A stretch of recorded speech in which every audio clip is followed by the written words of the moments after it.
I'm live. I got to share this out on Instagram or else I might get like 3 people. But welcome everybody.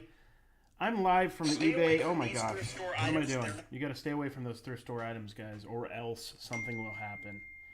Welcome everybody to the live who's joining by the power of the interwebs after this live's over, because I think we only have 1 or 2 people in here right now.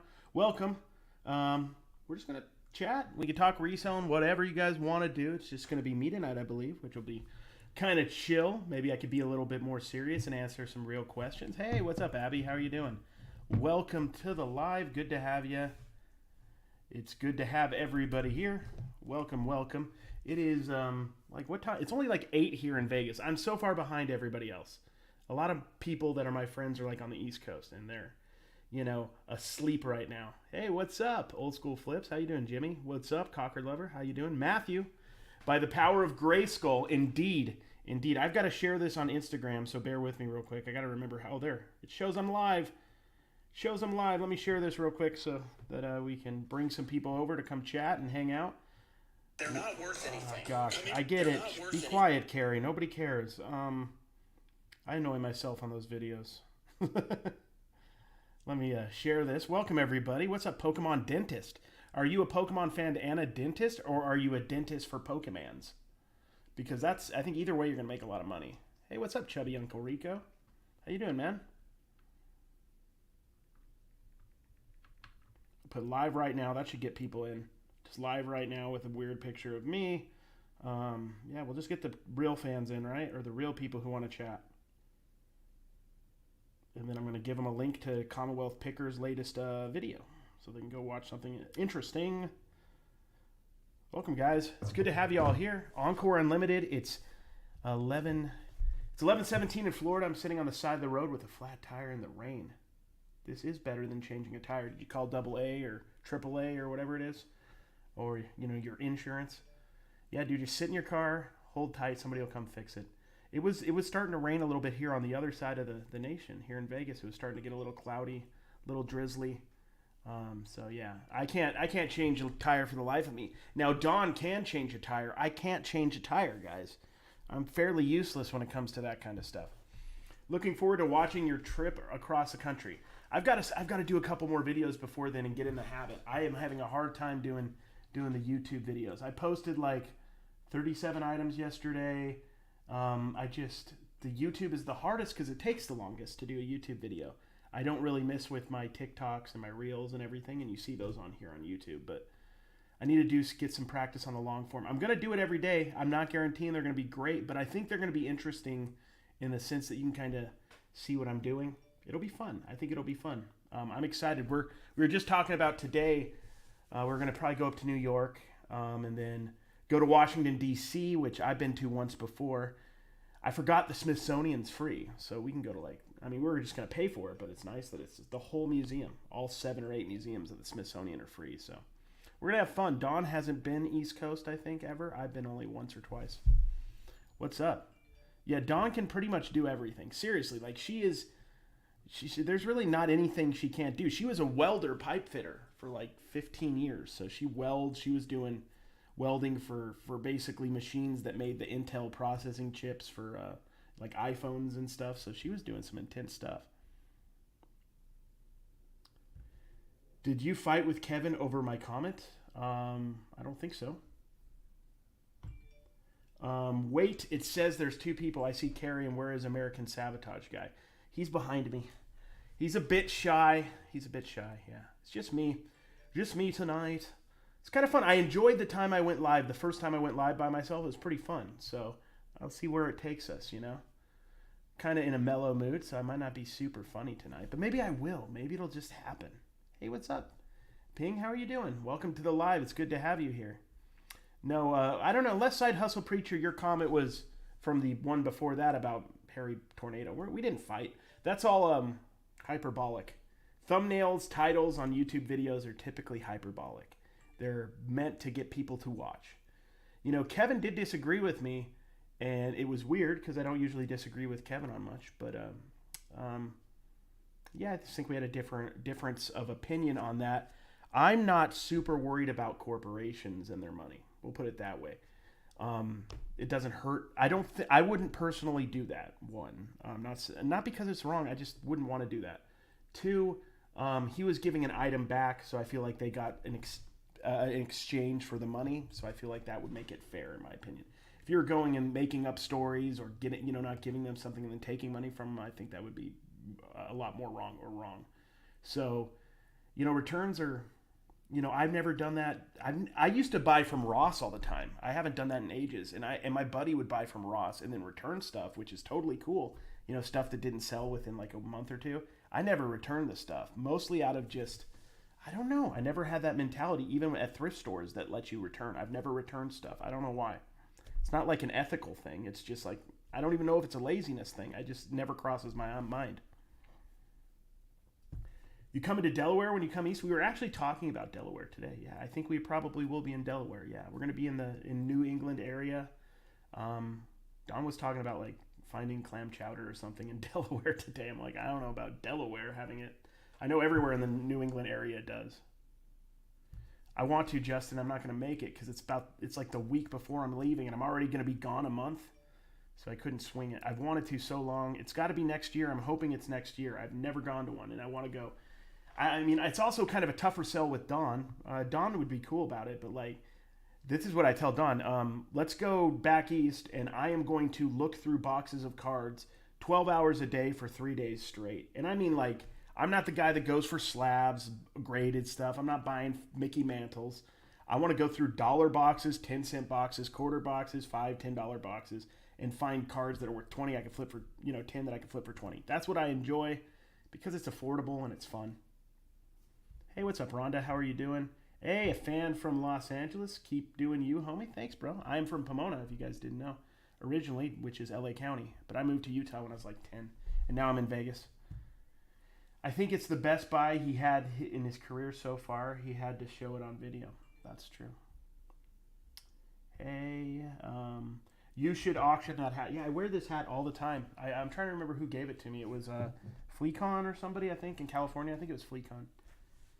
When I moved, I don't know where I put a lot of my hats, to be honest. So I don't know. I have to go buy some more hats. I had like a stash of them. So I need to just find some new hats. That's why I've been wearing this.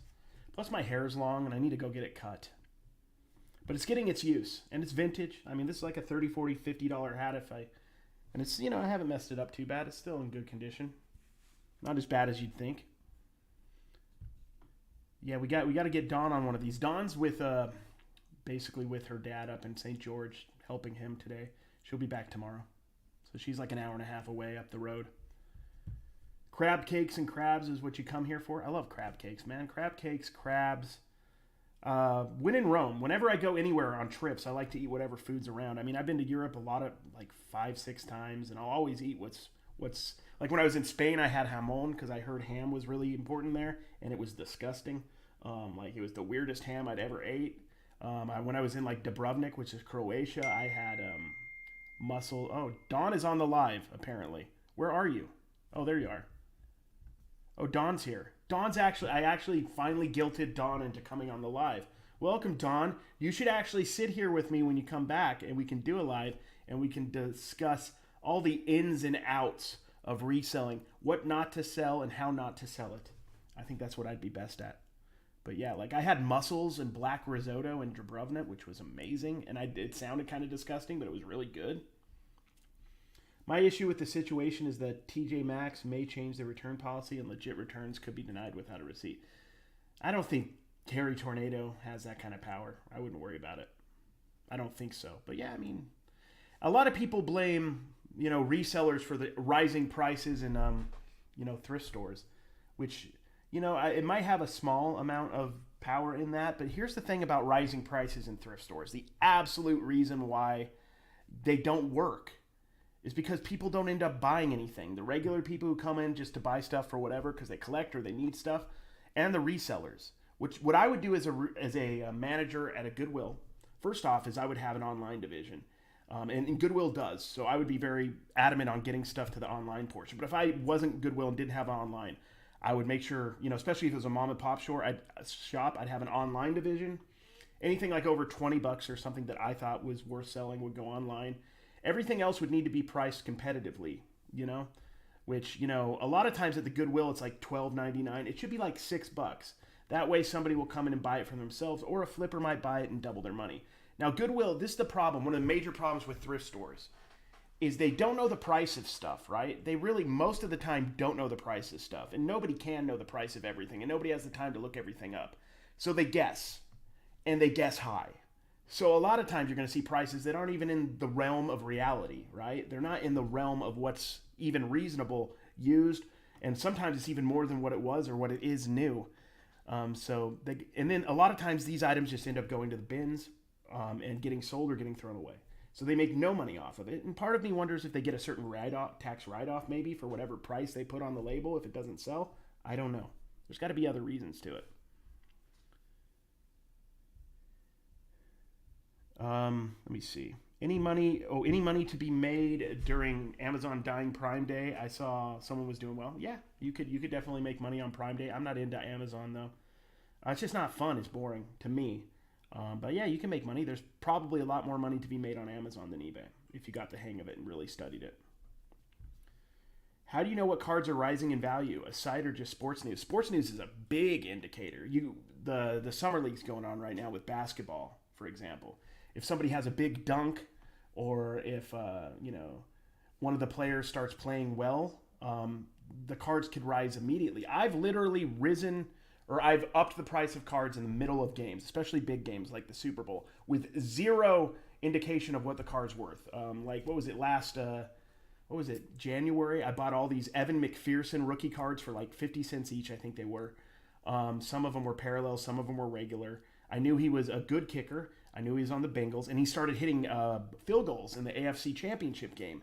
And I think after the one that tied it up, I put the cards at like $3 or $4 because I don't mind, because I'm making a couple bucks per card and I buy them in bulk. But he hit like the second or third field goal and I upped him to like $5. And then I started getting offers, and then I ended up selling like 7 or 8 of them at the end of the day because he hit the game-winning field goal for like $10 a piece. So many times in mid-game, I've just seen somebody playing well or heard somebody playing well. So if you do follow sports, it can help you a lot. Like, Rudy Gobert for the Jazz just got traded. His stuff's going to have a little bit of a bump. All that. So, but also, eBay and sports cards is like the ultimate stock market. It changes every single day. It's super dynamic, and that's what I love about it. I can go to the card shop. Like 2 weeks ago, I was going to the card shop getting Jalen Brunson rookies, or looking through my boxes for Jalen Brunson rookies because he just got signed by the Knicks. And his stuff's already down 2 weeks later, but it was high for like a couple days. So it ebbs and flows. It's very, very interesting, and that's why I like to go to the card shop. It's kind of like very stimulating mentally to go in and look through and try to find patterns, and it helps you with your reselling in general. It's a good habit to learn. What's the dilly, yo? What's up, Biscuit? How you doing, bro? Problem with the Goodwill is that people don't read the mission statement. Their mission is to provide jobs in the community. Nothing to do with affordable goods for the less fortunate. That's the truth. That is the truth. And realistically, I mean, you can go to the Dollar Tree or you can go to Walmart and get better deals on clothing and most goods. Also, there's organizations where you can get a lot of this stuff for free. But I mean, I think the Goodwill, people think I'm mad at the Goodwill, because I do like the Goodwill sucks videos or whatever.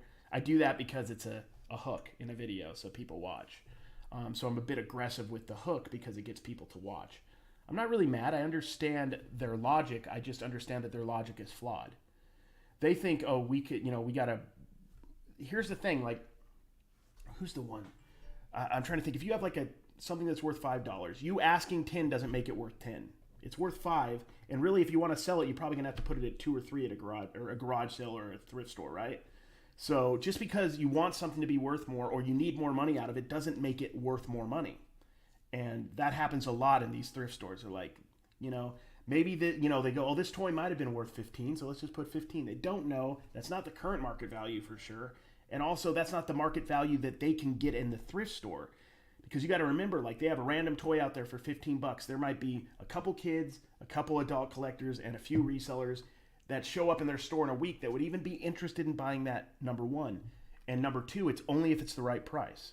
So the only way they're going to get that top dollar of whatever it actually is worth, which might be less than what they're asking, is putting it online. And really on eBay, which I'm all for them putting stuff on eBay. People think I'm not, but I don't mind them putting stuff on eBay.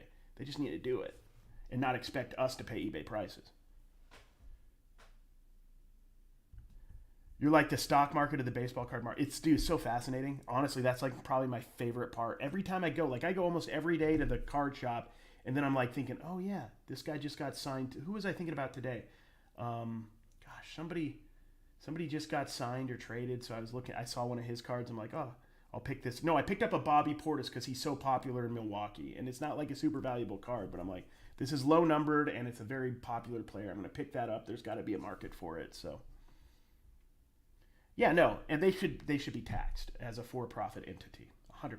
They shouldn't be getting whatever kind of tax breaks they're getting. That's 100% sure. And their CEO shouldn't be making $3 million. If anybody was wondering, their CEO shouldn't be making that kind of money. I mean, I'm not for like saying they shouldn't be making good money, but $3 million seems a bit excessive. But I could be wrong. I've been refusing offers this whole month. People are offering $40 for $100 items. I'm standing my ground now. Here's the thing with me. If I buy an item for $5 and I put it at 100 and it's been up for 2 months and somebody offers me 40 and I can make a profit, I'll sell it. I am not a person who holds on to getting what every item is worth. I'm a person that will sell items fast. Like I bought 2 Javon. This guy's very random, but he plays for, I believe, the Grizzlies. His name's Javon Carter. He was kind of overlooked for the last couple years. He started to play better. I picked up 2 of his autographs at the card shop yesterday. One for this exact card, same card. One autograph was in the $1 bin, so I got it for $1, and the other one was in the $2.50 bin. Same card. I picked up 2 of them, put them at $15 a piece, which is about what the going rate is at this moment, or at least the low. 2 people today offered me $8 a piece. I took it. I didn't make a ton of profit, but I made a profit the next day, and a bird in the hand is worth 2 in the bush. So, happy birthday, Lady Luck Junk. Welcome. Yeah, Goodwill's not my jam, honestly. I was thinking today, I need to go. There's DIs here in Vegas, and also Savers at least has toys. They're a little bit overpriced, but they have, a little bit more stuff. I think tomorrow, what is tomorrow? Today's Thursday. I should have went to Savers because they were 25% off. Dang it. I just watched the NC Picker Flipper Picker Upper Boys and avoid it.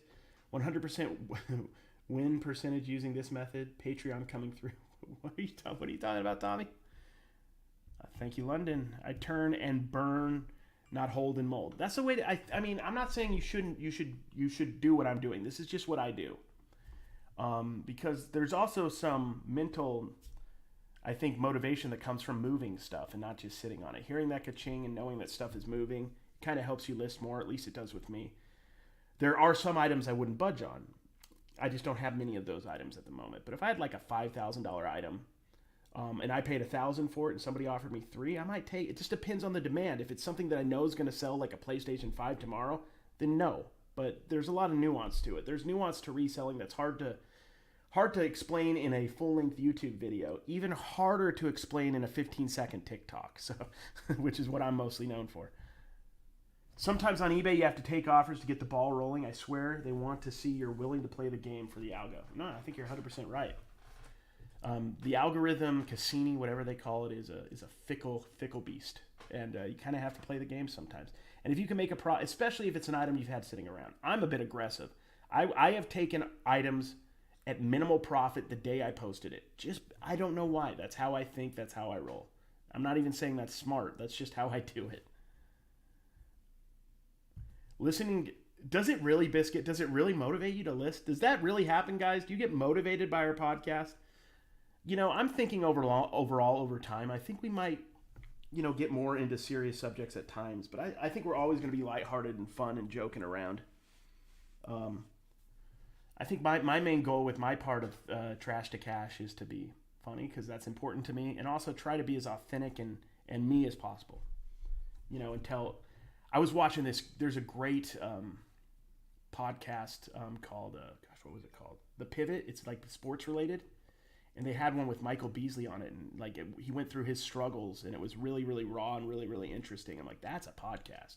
Like how much you felt and you understood where he was coming from, and like you actually got to know a person. I'm like, that's neat. I don't know how to do that, and I don't think Trash to Cash is that place. But I thought it was dope. Heavy hello, what's up, Sal? How you doing, bro? Nah. I wasn't really a fan of that. I wouldn't wait, and I don't think I would have done it. I will tell you this: if I find a PlayStation 5 at retail, I'll buy it for myself if I have the money at that time. But I won't flip them. I don't know. It's not real. I don't think it's unethical. I just don't like it, if that makes sense. So maybe I feel like deep down it's unethical. I don't know. I put 90% of my store on 45% on the 4th just to get rid of stuff. Yeah, sometimes that's how you got to do it. I mean, stuff makes us no money until it sells. And then a lot of times I will take offers for a loss if it's been setting around. So you spend $10 an item, put it up for 20, and it was a dud, right? Somebody offers you 5, 3 months later, or 6 months later, take the $5, because if you're a good picker, you'll take that 5 and then find a $20 item. You'll get your 20 one way or another if you're good at this, and then you just move on. Sunk cost is the economic principle. Sunk cost. Some things are a sunk cost. You made a mistake, you got a bad buy, sell it at a loss, move on. People are far too, like I even do that sometimes. So everybody kind of does that, like expecting to get money out of something that they're never going to get money out of because they made a mistake, and that happens to all of us. And I think it's important for us in reselling to make mistakes. You have to. You have to learn, right? You have to make mistakes to learn. Cards are like a really vivid example because I do so much of them, but I'll go to the, today I was looking up a lot of stuff, but some days I'm not looking stuff up, and I'll just go with my gut, and I think to myself, I'll probably break even. And it's good practice because you're trying to recognize patterns, and it's kind of like taking a test. And even if you fail on one individual card or one individual pick, hopefully over the whole of what you got that day, you'll make a profit. And if nothing else, you'll learn why that didn't work. And that's just as valuable down the road. Hey, welcome everybody. The podcast motivated me to run out and buy Preparation H. I don't know either. And I wish we got a cut from Preparation H. They've gotten a lot of free publicity from us, and I don't like it. I stopped listening to Trash to Cash, saving up the episodes to listen to the drive to 127. Awesome, man. We'll be out there, so we'll see you out at 127. I might see you on the road, too, because we're going to be similar. I was looking today. I don't think I'm going to be going through Denver. I think I'm going to be going through Cheyenne, and then Nebraska, then going through Kansas City, then going through St. Louis, all that. Then we're going to go up north. Then we're going to go hang out with Dave for like a week down in Florida. I've only been to Florida once. I'm scared of alligators and just people on meth. So hopefully I'm just going to be able to dodge them both. Yeah, guys, go buy from the 45% off guy. Go make some deals. Listen to the podcast to take bets on if Dave is going to clout chase more than Kevin mentioned sponsors. It's the most fierce battle yet. Yeah, it's true.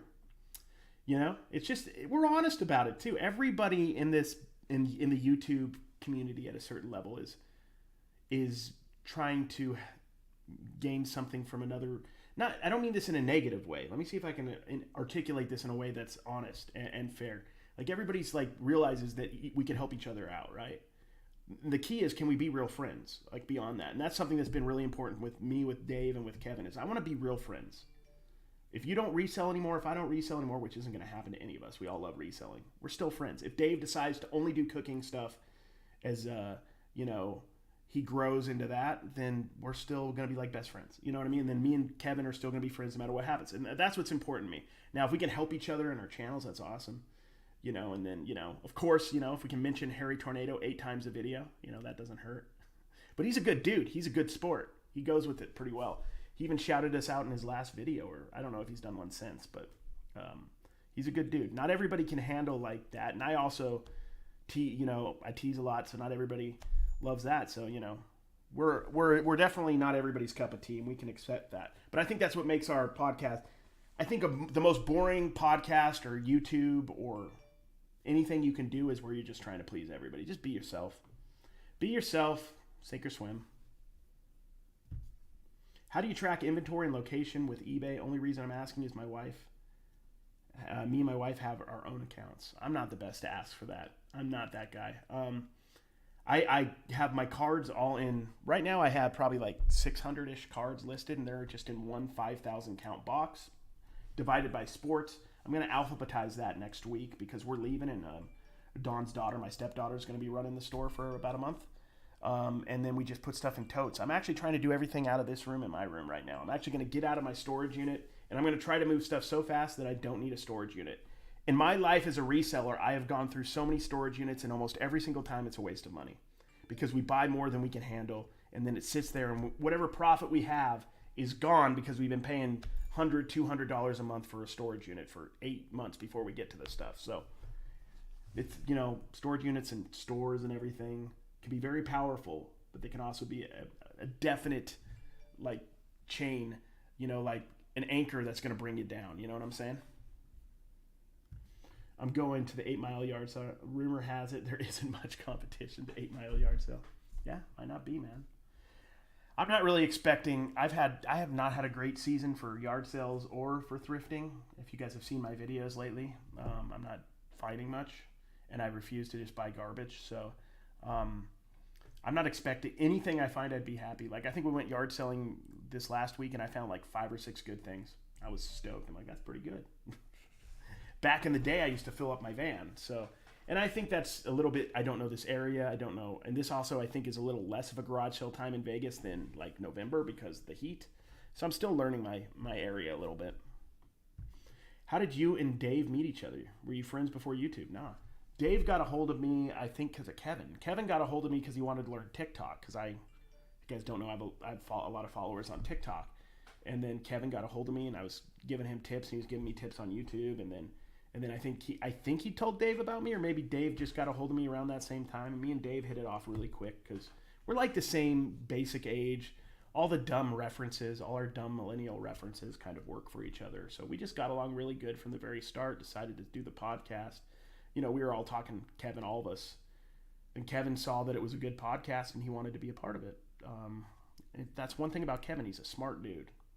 So, I'm not saying, I think our podcast is special. Not because of, I just think we got a good thing going. I'm proud of it. I think we're going to make it and we're going to be consistent. That's the one thing Dave is, if anything, it's consistent. If I was in charge of the podcast, we would be very inconsistent.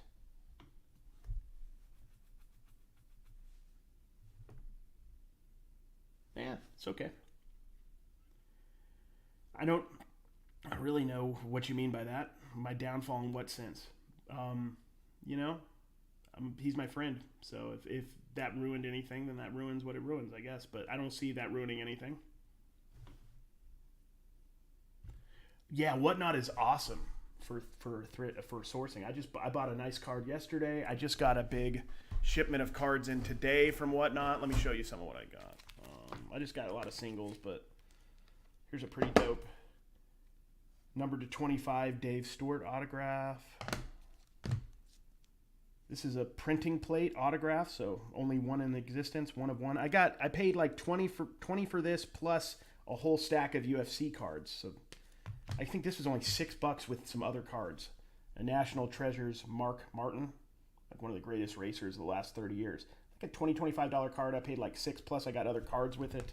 So yeah, no, Whatnot's great for cards, toys, anything you want to sell. The one thing or buy, but the good thing about cards is it's super inexpensive with the shipping. The first card you buy or lot you buy is $4.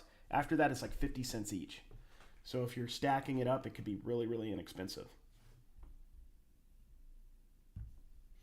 And a police officer moved next to me at the flea market. Our booth side by side. Tell him to go away because I give bad advice for free and I don't need a witness who will hold the law. There you go. I don't really do high-level cards, so yeah. I'm not super interested because there's a lot more risk associated with high-level cards. I'd rather if I had, like, I've gotten deals for like 1,500 cards for $500. Does that make sense? Like 1,500 cards. And these cards are $1 to $20 cards. I'd rather do that than buy one $500 card. Does that make sense? Because you're highly dependent on the market for that one card. If it goes down, you could lose money. You're not going to get a $500 card for $300 less than it's worth most of the time. You're going to have to pay near comps, right? But when I buy a big collection of stuff people don't want to deal with, I'm going to be getting those $20 cards, those $5 cards, those $10 cards, some numbered cards, maybe some autos. And it's a lot more work, but, they don't want to do it. And a lot of times I even don't want to actually sit down and do all of it. It's easy to do the first best stuff, but that $1 to $5 stuff's a grind. But, I do it. I've been doing pretty good. I think I've been listing 20 plus cards almost every day, and I'm trying to force myself to sit down and do like actual non-card stuff. And Dawn's been posting now, so we're got a good thing going at the moment. If you stumble across any low number marked race cards, hit me up. I know I have I don't know. I bought like a year or two ago, like a big lot of rookies. I think I had like 10 or 8 or 10 of his Donruss ones, but not numbered stuff. I might have numbered stuff though. I'll look. Had God Hand PS2. Is that God of War? You mean? At checkout at Goodwill, cashier mentioned it's valuable. Sells for about 150. The manager heard what he said and looked it up. She took it from me and told me she had to send it to online. Jeez. That's a bad way to do business. That's unethical. That's straight up unethical. I understand why she did it or he did it, but yeah, you let it go. I would let it go at a yard sale. You know, that's my bad. Oh, somebody gave me a London. Thank you. Thank you, London. Would you like a dolphin? Thank you. It's very nice of you. What's the difference between a super chat and a super sticker? I have no idea. Does anybody know what any of this means? But I appreciate that. Thank you, London. It's very kind of you. You're getting the mellow Cary. You're getting the Southern California Cary today, not the big hyperactive fool that I usually am. I'm actually watching you on Trash to Cash podcast on my TV now on my phone. Right on, Dixon. How you doing, brother? It's a double dose. Kind of scary, dude. That is a little bit intense. I used to watch like the Trash to Cash after. I can't really do it anymore. I don't know why. It's too much. I already was there. I don't need to experience it twice at this point. My thing is I buy higher-end cards in lots who want to invest and then get a better deal on the lot. Yeah, you'll get a better deal in some cases for sure. I mean, I don't know. It just doesn't interest me as much. It should probably. I've always been a tinkerer, like somebody who likes to dabble. So that might be why I like to just get these low-end cards and just kind of go for it. And I think the thing about low-end cards is the thing about reselling. It's recession-proof. If you get low-end cards, they will always sell. There will always be somebody willing to spend $4 on a Brett Favre card till the end of time. And you can get those cards for sometimes pennies. So whereas like $1,000 Zion Williamson could be worth in 10 years could be worth $5 because he never panned out. So that's how I think of it. Let's play Would You Rather. Would you rather never do a TikTok again and sell anything you desire, or sell Beanie Babies only for the rest of your life and do TikTok? I'd take the sell anything I desire. Because at this point, I'm not really super, I'm more into Instagram and YouTube, honestly, and Facebook than I am TikTok, even though TikTok is morphs all my other things. Although, it's gotten wild, and, the last week and a half, I think I've went up 12,000 on Instagram, so I should hit 100,000 followers on Instagram in a couple days. And Thrifter Sifter, if you guys follow him, he was at 65,000 followers and went up to, I think he's over 100,000 now. So something's happening with resellers, certain types of content. But I could talk content all day. That is my passion. I always want to do short form and long form content, but short form is my jam. I love the whole idea of making the videos and trying to figure out how to make them watchable to people who aren't resellers. Because that's the key. I know a lot of people who do good TikToks for YouTubers, or good TikToks for eBayers, or good TikToks for Amazoners. But the key to actually get big or grow or have the larger size so you can get ad deals and stuff is make your stuff interesting for somebody who doesn't even want to resell, right? And the garage sale and thrift store stuff I think is super broad. Because people inherently in our human nature like treasure hunting, right? There's movies, so many, Pirates of the Caribbean, whatever. People love to treasure hunt. I don't know what it is, finding diamonds in the rough. And that's what I think my channel is about more than actually teaching people how to resell. If you go and watch a lot of my things, I'm not doing a lot of videos on how to sell on eBay, how to ship on eBay. I'm doing treasure hunting videos. Let's go find something worth something. And then sometimes I like to have fun and go this place sucks, here's why. Or, look at this weird stuff I found today. So I think those are interesting too.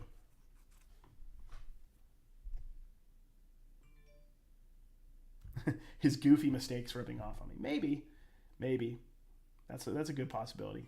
Thank you, Tracy. That was, I thought, a fairly impressive dolphin sound. Thank you. Hey, man, what's up? Nothing like being live from Vegas, dude.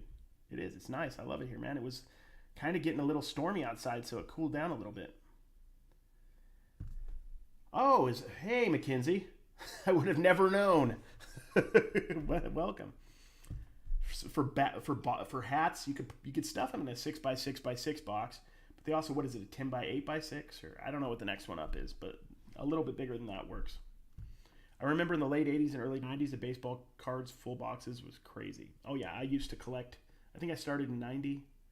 I used to go to the card shop and buy, packs all the time. I bought a box of 1994 Donruss baseball for myself. I'm going to sell if I get anything cool out of it, but and then I forgot to put my apartment number. So it's been in transit for like 2 weeks. Supposedly they're sending it back, so I might get it. But I just want to open that for fun. In 1994, I moved from California to Utah. And I've always been a pretty social person, easy to make friends. But I didn't really have any friends for that summer. For like a couple years, it was hard for me to get to know everybody. So I got really into baseball cards and movies and Mighty Ducks too. That's when I got obsessed with Mighty Ducks. So I used to collect anything from 1994 baseball, Donruss tops. All garbage as far as value long term, no big rookies, nothing of, but just like the design makes me intrinsically very happy. So I love American Tail. I have a story about that. It's not maybe the most interesting story in the world, but when I was a kid, I saw American Tail, and I was singing in the car, somewhere out there. Then my mom was like, oh, you can sing a little bit. My mom was a singer, so then I started taking singing lessons, and then I did singing for a lot of my life. I love singing to this day. I've been in bands, and I can, I've written music and had fun with it. Not great at it, but it's fun. So yeah, American Tail is one of my favorite cartoons ever by far. Hey, what's up, Adam? How are you doing? I love the Mighty Ducks. It's the Mighty Ducks, especially D2, is like the quintessential 1990s popcorn kids sports movie. So it hit all the things I liked as a kid. Sports, right? I loved sports. It's a kids movie. I'm a kid at that time. And it was just, I don't know. Everything was iconic about that movie. Rollerblading through the Mall of America. All these people from across the U.S. with really cartoony traits, you know what I mean? It was, and it was, they were trying to win the championship against the bad guys, and then they won, and then it was iconic. I love that movie to this day. I'm not like a huge person that rewatches movies per se. If it's on, I'd watch it, but you know what I rewatch more than anything is disaster movies. Like if War of the Worlds with Tom Cruise, and I know a lot of people don't like that movie, but if War of the World with Tom Cruise comes on, I will watch it almost every single time it's on. I love that movie.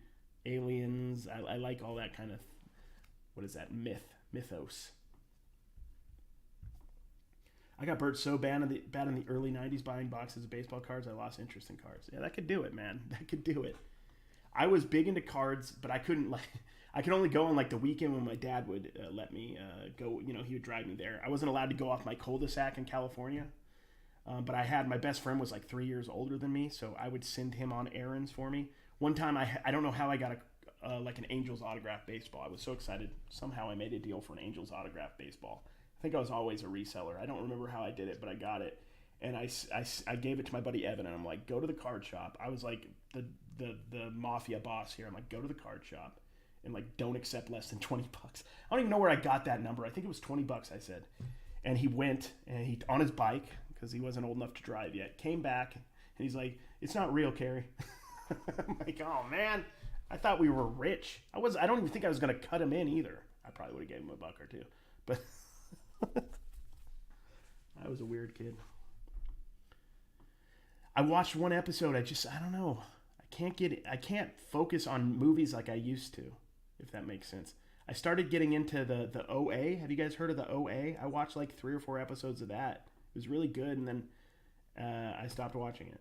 I was super into Better Call Saul, but I haven't watched the last couple seasons. It's hard. Like I just lost interest in a lot. Like I still love playing video games when I actually get myself to do it, but it's hard to get myself to sit down and play, if that makes sense. I'm kind of more obsessed with content creation and reselling. It's kind of like an obsession. Waterworld is a great movie, and it's a great show at Universal Studios in California. Yeah, Signs. Signs is a great one. Signs was a great 20-year-old movie there. I watched that one many, many times. When Babe died, Mighty Ducks 2. I don't think Babe died, did he? The best part of Mighty Ducks 2 was the turtles fell from the sky with parachutes. Yep, that was a good part too. I like that. I think you're trying to get me, dude. I think you're trying to get me into some sort of corner where I mess up what the story of that is. No, you don't. You don't need a social media presence to sell on whatnot. What you need is a lot of stuff and a willingness to sell it at a good price, which could be a loss at times. I've had 50, 60 people in a room because I have some social media following and not been able to sell stuff for $1 or $2 because the stuff wasn't good enough. Does that make sense? So here's the problem and the rub with Whatnot. The part that's always challenging. It's like, how much do you want to risk? Right? Do you want to put something up that's $50 and start it at 5 or 10 or $1 in my case? Or do you want to just put that on eBay? Right? So it's tough. On a good day, you might get that or more, but on a bad day, and auctions are very, very back and forth. I've done auctions in the live format as an auctioneer in Utah for years and years. I've probably done like 50, 60 live auctions where I'm in front of everybody holding it. And the one thing I learned from doing that, and it's the same thing with Whatnot, is there's weeks when you have an amazing auction where everything goes well. Everything sells for more than you expected, and you're like, I don't know how to put it, like, I've figured this out. If I put the right stuff in, I'm going to be rich. I'm going to make it. And then the next week, you put the good stuff in, and nobody wants to spend any money. Does that make sense? So people have to realize it's definitely not going to replace eBay. And it's really tough, and you have to be very consistent. But there's definitely people who are going to become millionaires and already have off of Whatnot. So it just depends on if you can figure out the business model within Whatnot that works for you. At this point, I'm kind of backing off from Whatnot.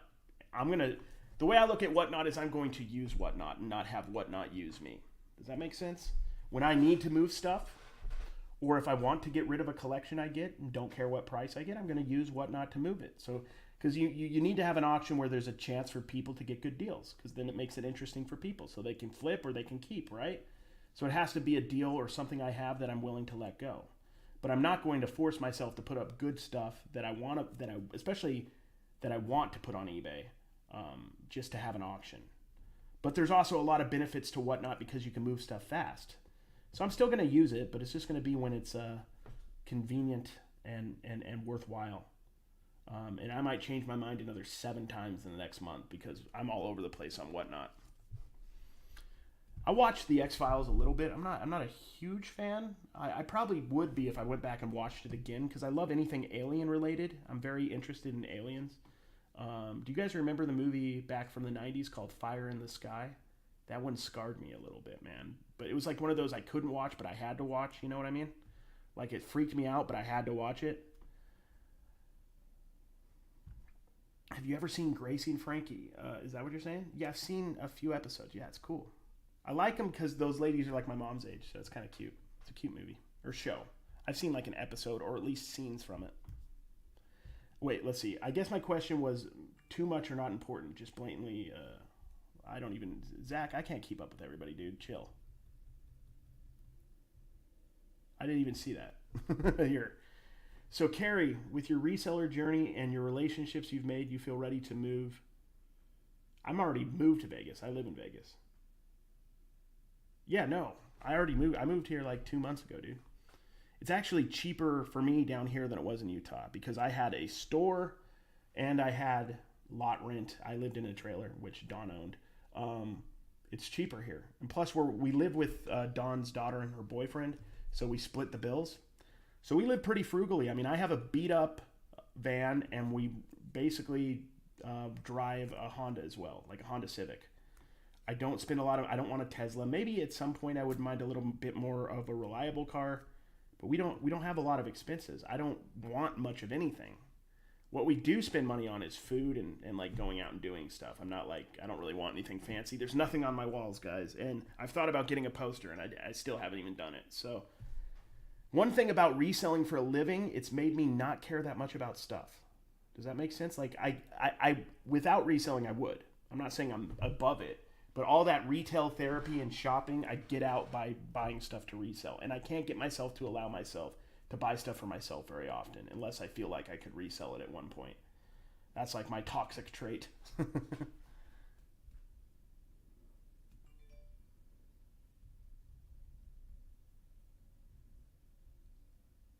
Cheech and Chong Up in Smoke is the greatest movie of all time. I've seen parts of it.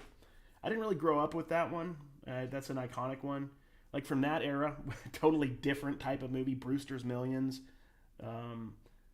Like what's a good age? Like I didn't really watch Coming to America until I was an adult. Like recently, and it's a great movie. I never watched like any of those iconic 80s comedies, really, outside of like rom-coms and stuff like that. Trying to catch everybody here.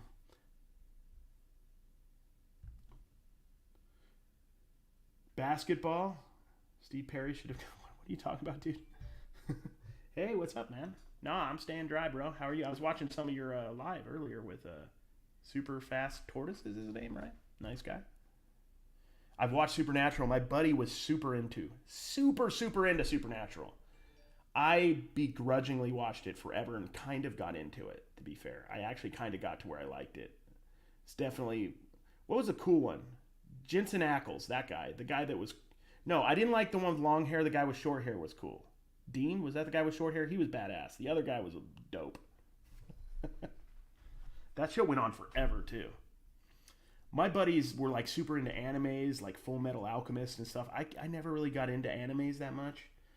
Full Metal was good. Like, I respect what it was, but I never really got into it. That was the one I got the most into out of the ones I saw with him. Chubby Uncle Rico. I haven't seen that one, dude. So, Cary, can I follow you on Instagram? Yeah, it's American Arbitrage on Instagram. I'm American Arbitrage everywhere. I can't handle the suspense. It's all good, dude. Don't worry, Zach. It's all good, brother. No worries, man. It's just hard. Like, I'm also new to doing lives. This is maybe my 4th or 5th live on YouTube, and I'm still trying to figure out, like, how to handle the questions, like, because I miss them. So I need some practice. Is a Fall Guy type of man? What, I don't even know what that is, dude. What do you mean Fall Guy? You mean like the season of fall? Or that I take the blame for stuff? He doesn't even bump by lampshades. Nope. Yeah. Why do you even have to put your lights under a basket anyway? That's a good question. No, I don't buy. We literally got these at the thrift store. I can't really show you, but they still have the price tags on them. We didn't even take the price tags off. That's what kind of just beasts we are. We just don't. Don doesn't care about that stuff either. So we just don't care about it. Like, it's just. I mean, I need to get some posters. It would bring some life into this space. So to my own detriment, I'm like that. Hey, what's up, old school picker? How you doing? Did you ever get into ghost hunters or ghost adventure shows like Gus Hunt? Not really. They're fairly, if they found ghosts ever, yes, but they never find ghosts. It almost makes you think there aren't any, but I think there are ghosts. But I don't really believe they're people that died that can't leave. I think it's more like some sort of evil that comes into a place where evil has taken place, if that makes sense. Because wouldn't it be terrible? Like, if you watch all these horror movies and these people die in terrible ways, that after they go through that terror, right, they have to be stuck in the place forever? That doesn't make any logical sense to me. So I think it's some evil. Now I'm starting to get the creep, so hopefully I'm good. Hey, what's up, Cindy? I'm more of a Partridge Family. I never watched much of the Partridge Family. I watched more Brady Bunch growing up than Partridge Family. But that's a great era. Because like all my brothers and sisters are a bit older than me. So I watched a lot of like the 70s shows and stuff. I just, Brady Bunch was more the one I think that always showed on reruns. If you ever want to guess, let me know, Cary. I'd love to be on a Legends channel. Yeah, we can do it, man. We'll plan it. I need to, like, this is also me, dude. I'm not like I don't want this to be an interview channel. I don't want to like start having guests, and I just want to kind of do it when I feel like it. So I'll hit you up and say, hey, I feel like doing it if you want to come on. Too much of a hippie to plan it, man. I'll let the Trash to Cash be the one where we actually plan people. Hey, let's see. Cary, coolest action figure line of all time. Ooh, go. That's a great question. Coolest. Oh, man. I love that. That's a great question. The one that probably, there's the coolest and the one that probably meant the most to me. The one I bought the most of as a kid was Teenage Mutant Ninja Turtles and He-Man and G.I. Joes. But you guys remember Food Fighters? You guys remember Food Fighters? They were like soldiers, but they were like a pizza and a donut and a hamburger and a chicken leg. For whatever reason, those are very iconic to me. I love the old muscle figures. The MUSCLE ... Those were iconic. You used to get them in the big packs of the small. I liked all the miniature stuff, army ants, battle beasts. Do you guys remember Monsters in My Pocket? You would buy those, and they would come in little packs, and then you would look for the ones that were like bright colored because they were rare. I love all that. I have no idea why. Looking back, I don't understand the appeal of them, but I'm an adult now. But at the time, it was like my mind was blown up by them. They were so interesting. So I love, Food Fighters are dope, dude. They really are. I'm really like late, and also like Barnyard Commandos. So I think my height of my toy mind was like 89 to 90, 91. So that's when Barnyard Commandos came out. That's when Food Fighters came out. That's Battle Beasts. He-Man was older. I remember vividly I was at, this probably isn't even like something that you can do nowadays, but like I remember my mom's boss, who was a woman, had a bunch of He-Man toys, like a bag of them from her son. And she said, if I get a kiss from you, like on the cheek or something, I will give you this bag of He-Man toys. So I gave her a kiss on the cheek or whatever, and then I got the bag. I remember not wanting to do it, but I got the bag of He-Man toys. So I was super excited for that. But yeah, He-Man, I love that. Gosh. Yeah, I loved all that stuff. I fairly recently found, if you guys look out for the G.I. Joes, there was a Street Fighter line with like Blanca and Guile and Kin. If you find those, loose or even on the card, they're worth a good amount of money. I got a couple of them for like 10 a piece and was selling some for over $100 a piece. That's another thing I don't do as much as I used to, and it would be good for content. I don't go on Facebook Marketplace like I used to, or local. I should be doing that, because that's where I used to find toys for days. Was like somebody's like, I got a box of 50 WWE figures, and I'll be like, how, like $60. I'll be like, I'll be right over. I don't do that. I don't hustle like I used to, and it's probably a mistake. Not an action figure, but Stompers and the 84 Bigfoot Tonka truck are my most iconic memories. Yeah, I can see that. Do you guys remember? Here's another one. What was it called? Captain Power. And it was like a VHS that you would put into the TV, and then you got like a jet that you could like, it did laser stuff on the screen, and you could like move your jet along with the VHS tape. I think it was called Captain Power. Oh my gosh, I used to break that. That was in my garage. My parents bought it for me like one Christmas. And it was kind of, for whatever reason, always out of batteries. It was like a hassle to set up, but like 4 times a year, we'd break it out. My dad would set it up, and I'd play, and it was the coolest thing in the history of the world, according to me. Yes, dude. I got this hat from you, right, Fleecon? I was trying to remember who I got this from. It was you, wasn't it? Yeah, Musclemen can be worth a lot of money. Same with Food Fighters. Loose Food Fight. If you know your toys, and a lot of us, are in our 30s, 40s at this point, even if you're in your 20s or whatever your age you are, if you know that your toy line's from a kid and you see them out there, a lot of times they're undervalued. You can make a lot of money. I've made a lot of money on toys. This has not been a good year for me finding toys, but historically, I've done really well with toys. I feel like that never worked either. We sold one recently, sold well. Have you ever done Dance Dance Revolution in your life? I think I did. Like Dance Dance got really big when I started college. I did a little bit. Like I did it. I was not a DDR guy. Like some people who were there every day, like becoming experts. I just did it a couple times and made a fool of myself. What I do remember loving though, and I don't know what happened to these because they were so cool. When Tony Hawk came out, Pro Skater, right? They made the arcade consoles that had the skateboard that you could stand on. Do you guys remember that? And then like you could do the kick flips and everything. That was dope. I'd love to have one of those machines. That would be fun. I don't even know if those were everywhere. They were in Utah, I know that.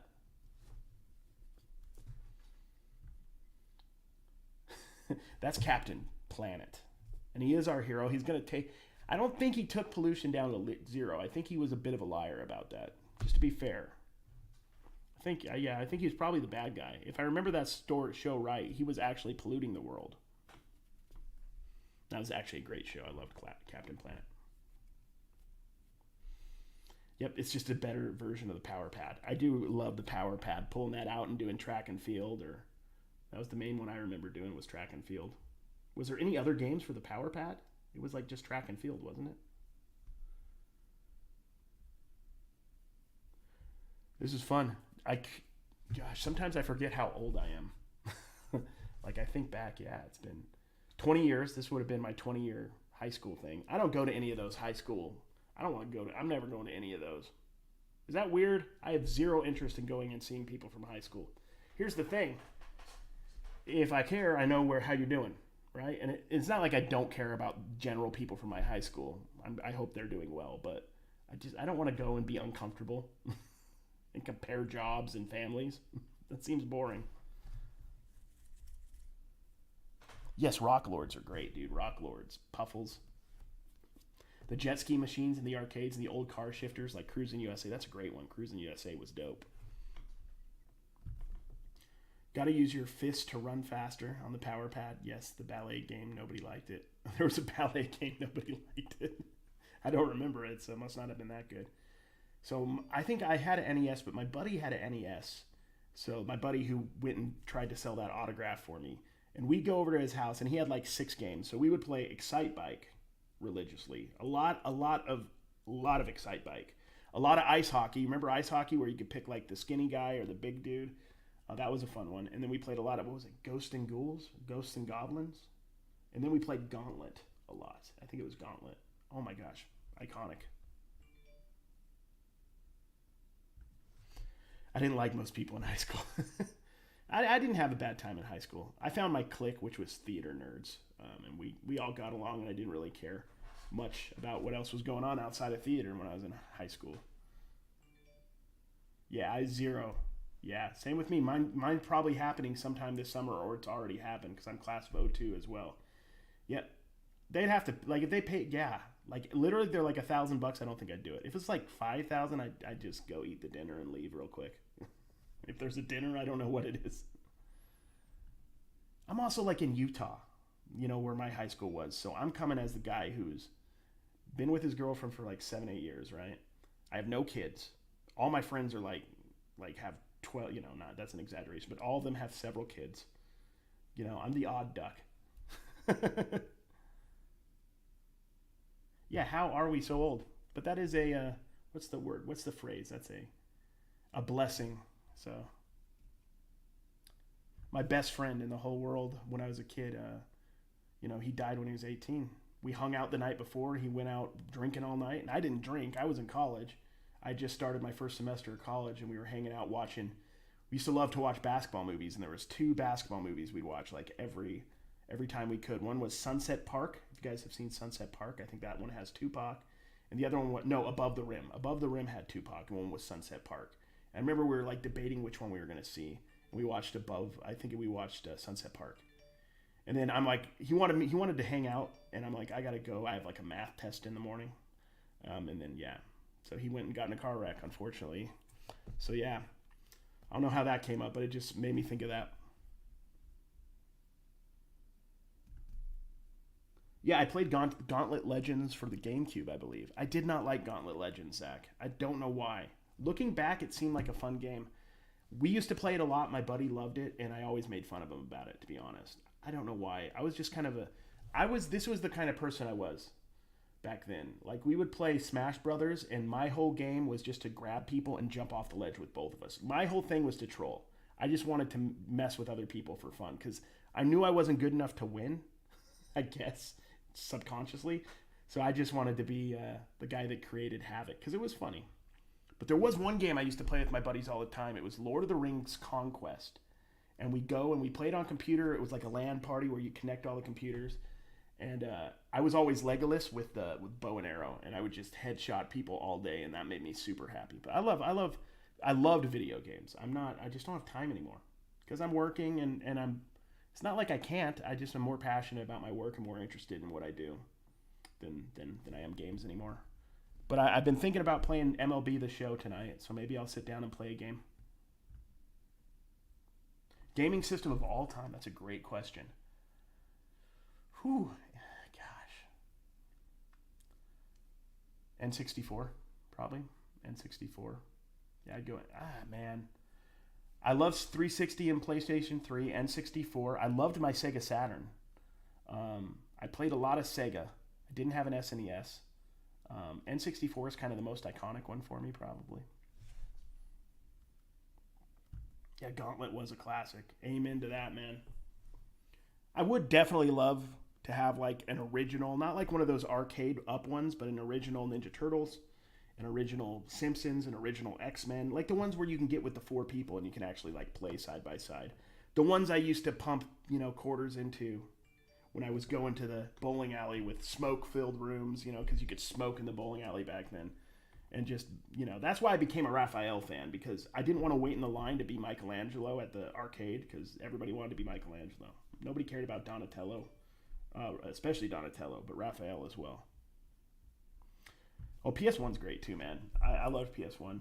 Crazy Taxi for the Saturn. I used to play Sega Saturn a lot. Crazy Taxi was one of my favorite games. Wonderful game. N64 though, like I'm like, I've always liked, like some of the games everybody likes, but I've always been a sports game guy. So for N64, when I think N64, I don't think Zelda or Mario. I think Kobe Bryant's courtside. I think of basketball. I think of playing NBA Live 2000, I think, and Kobe Bryant courtside. I used to love the bat. If you put the screen on, like sometimes I go on YouTube and watch it.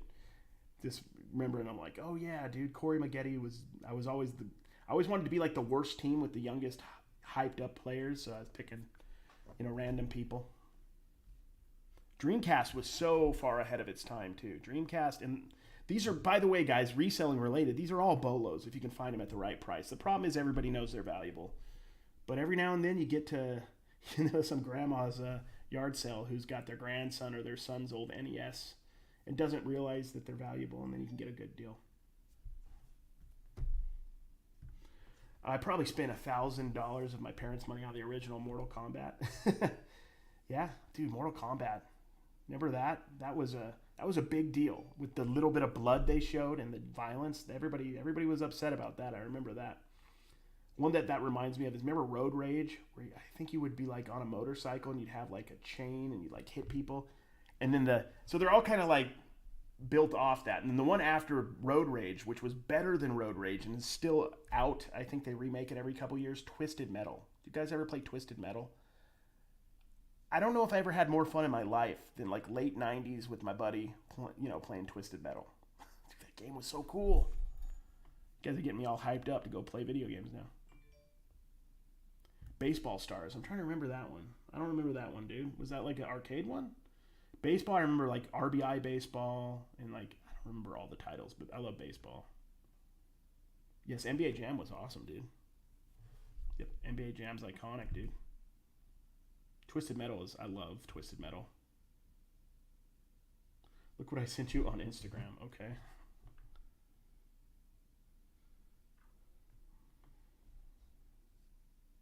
I'm looking. Give me 1 second.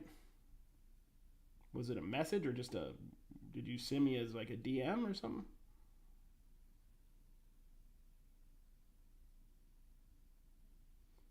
I don't know where it is. I'll have to look.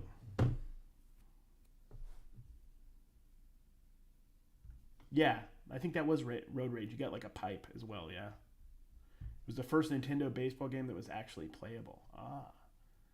I'm sure I played it. I loved any sports games. Double Dribble, basketball especially. Bird, was it Magic versus Bird? Tecmo Bowl. I used to rent. I don't know why my dad didn't just buy me Tecmo Bowl, because I rented Tecmo Bowl like every weekend. I loved Tecmo Bowl. And then Tecmo Super Bowl. I think there was 2 different ones. Hey, what's up, Zodiac? How you doing, man? Oh, Thrift Daddy, what did you say? Let's see. A black label PS1 Crash Bandicoot for $100. Yeah. So here's some nuance, some actual reselling talk for you guys when you're going out and thrifting or going out and yard selling. There's the red label, like the greatest hits, or the black label. The black label is the original release before they ever knew if it was going to be a greatest hit or not. So you always want to look for black label. I mean, greatest hits can sell and sell well. But any iconic game in the black label is going to go for more. And sealed is crazy. Last summer, before I was really, really focusing on YouTube, I did kind of a YouTube video on it, but it wasn't amazing. I found a big collection of video games, and I mostly focused on the GameCube stuff, and I was selling sealed games for $300, $200 locally and on eBay and everywhere. People were buying them on Instagram off me. I made a good amount. I didn't have the money to buy them all. I should have just bought the guy out.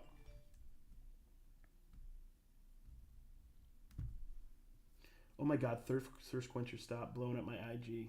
Immediate stalker block.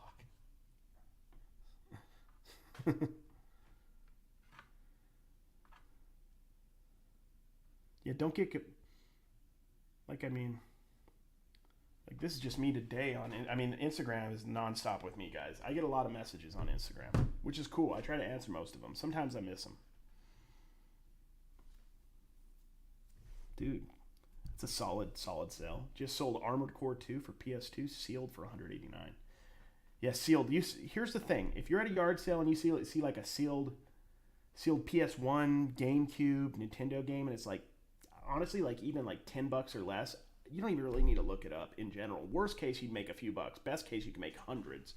So, I mean that you don't see those all the time, but I literally found some last year in Utah, and I'm sure they're out there. So, if you're out there grinding and looking, you'll find stuff like that.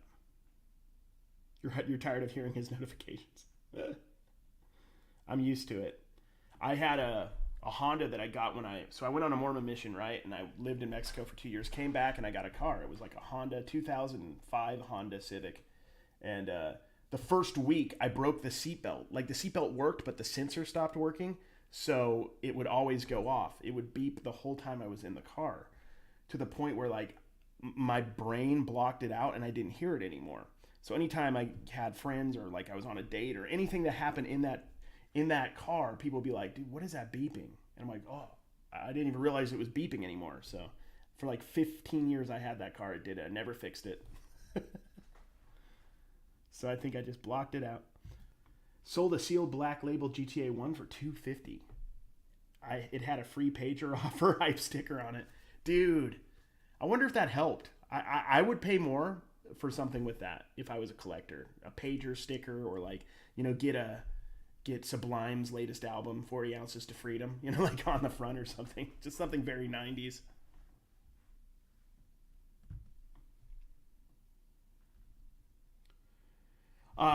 That's a good question. And with sports cards, remember the key word with sports cards is nuance.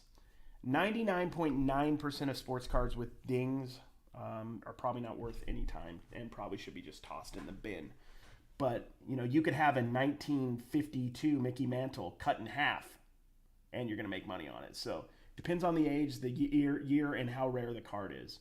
It could be a modern card, but if it's a one of one, or if it's an autograph of Justin Herbert, or the right person, yeah, it would go for less, but it would still be sellable. But most cards are not worth it. It's going to ruin their value completely. If you find sealed games, it's usually something dumb like Zumba. Yeah, it's Zumba or like Wii Animal Zoo or something, some stupid one. Carnival Games or something. That's very true. Sealed collector's monopolies, some are sick.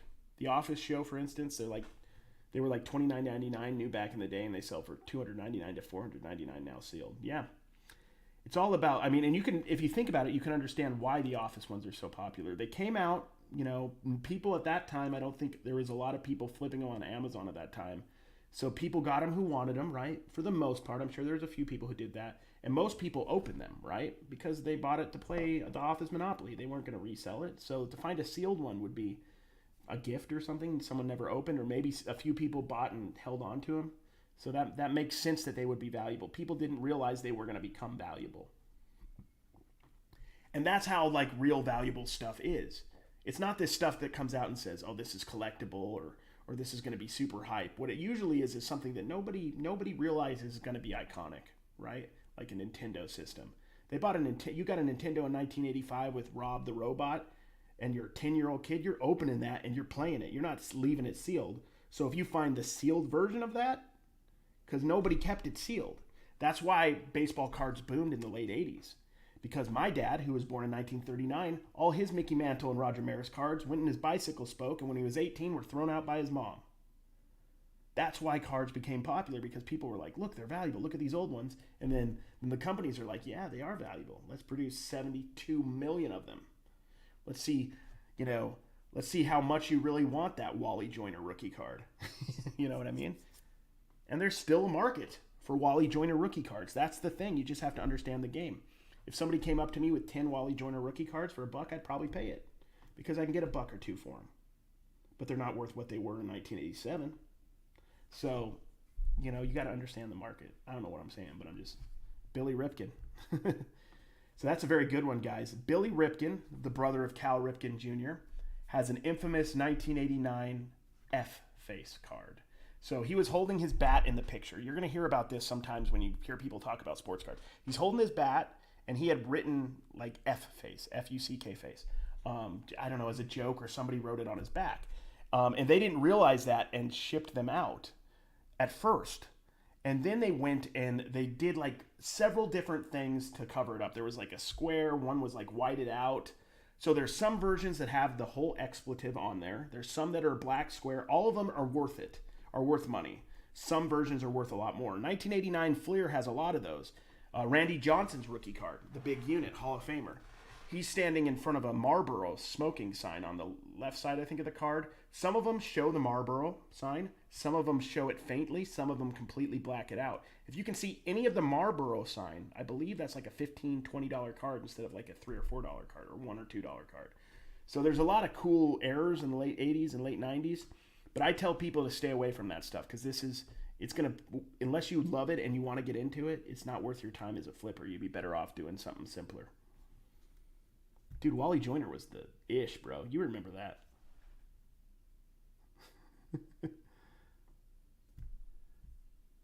Yeah, flipper. Honus Wagner is worth a lot of money, a lot of his stuff. And you know why Honus Wagner's card is worth so much money, right? You guys know the story behind that?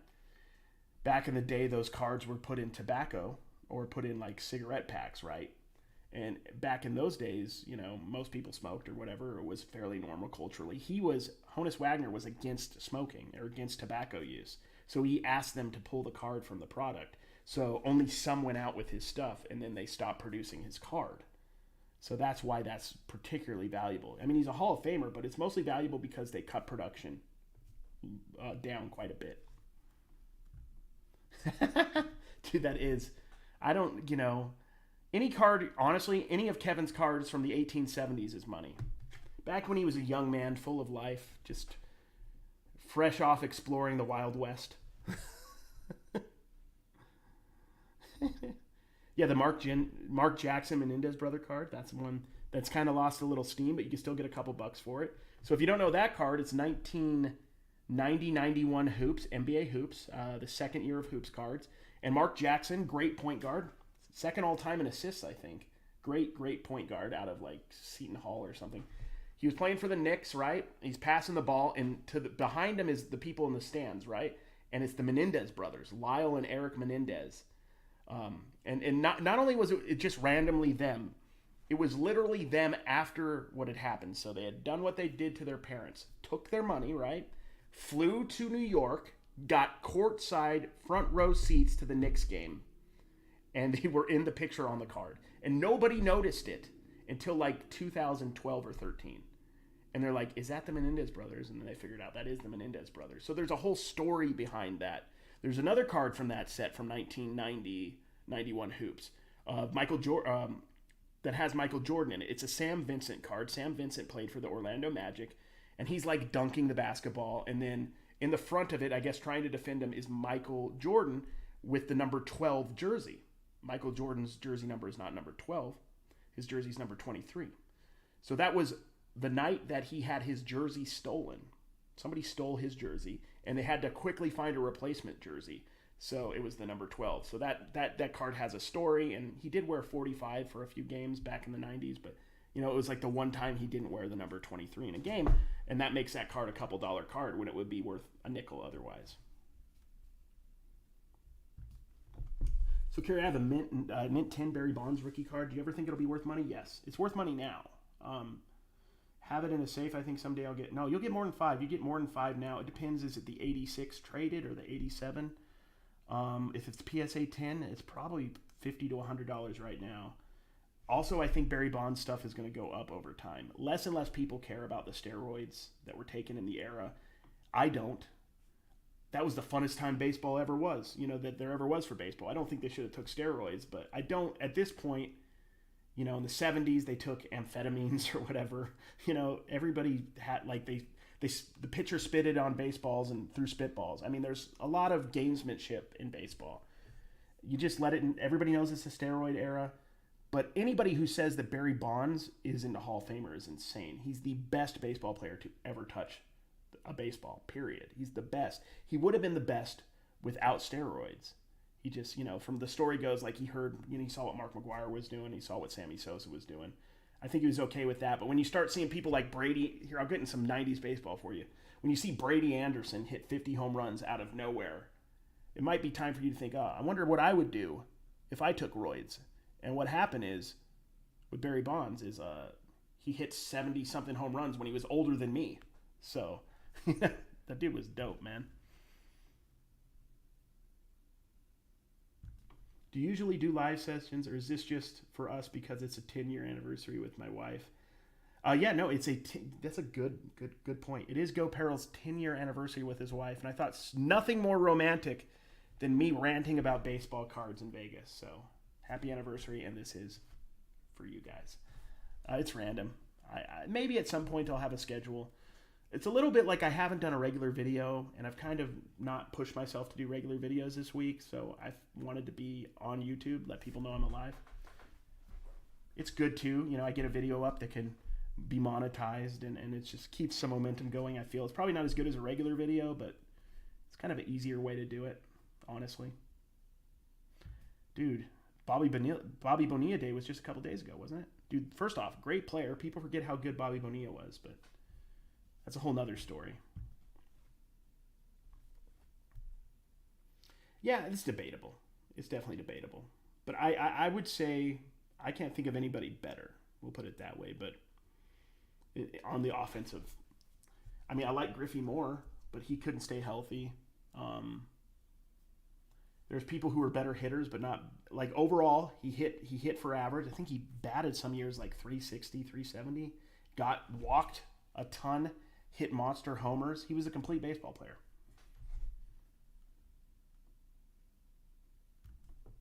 Yep, I think that's fair. I think that's where the debate would be different if King Griffey Jr. was healthy. Because if King Griffey Jr. was healthy, he would have more home runs without having taken steroids.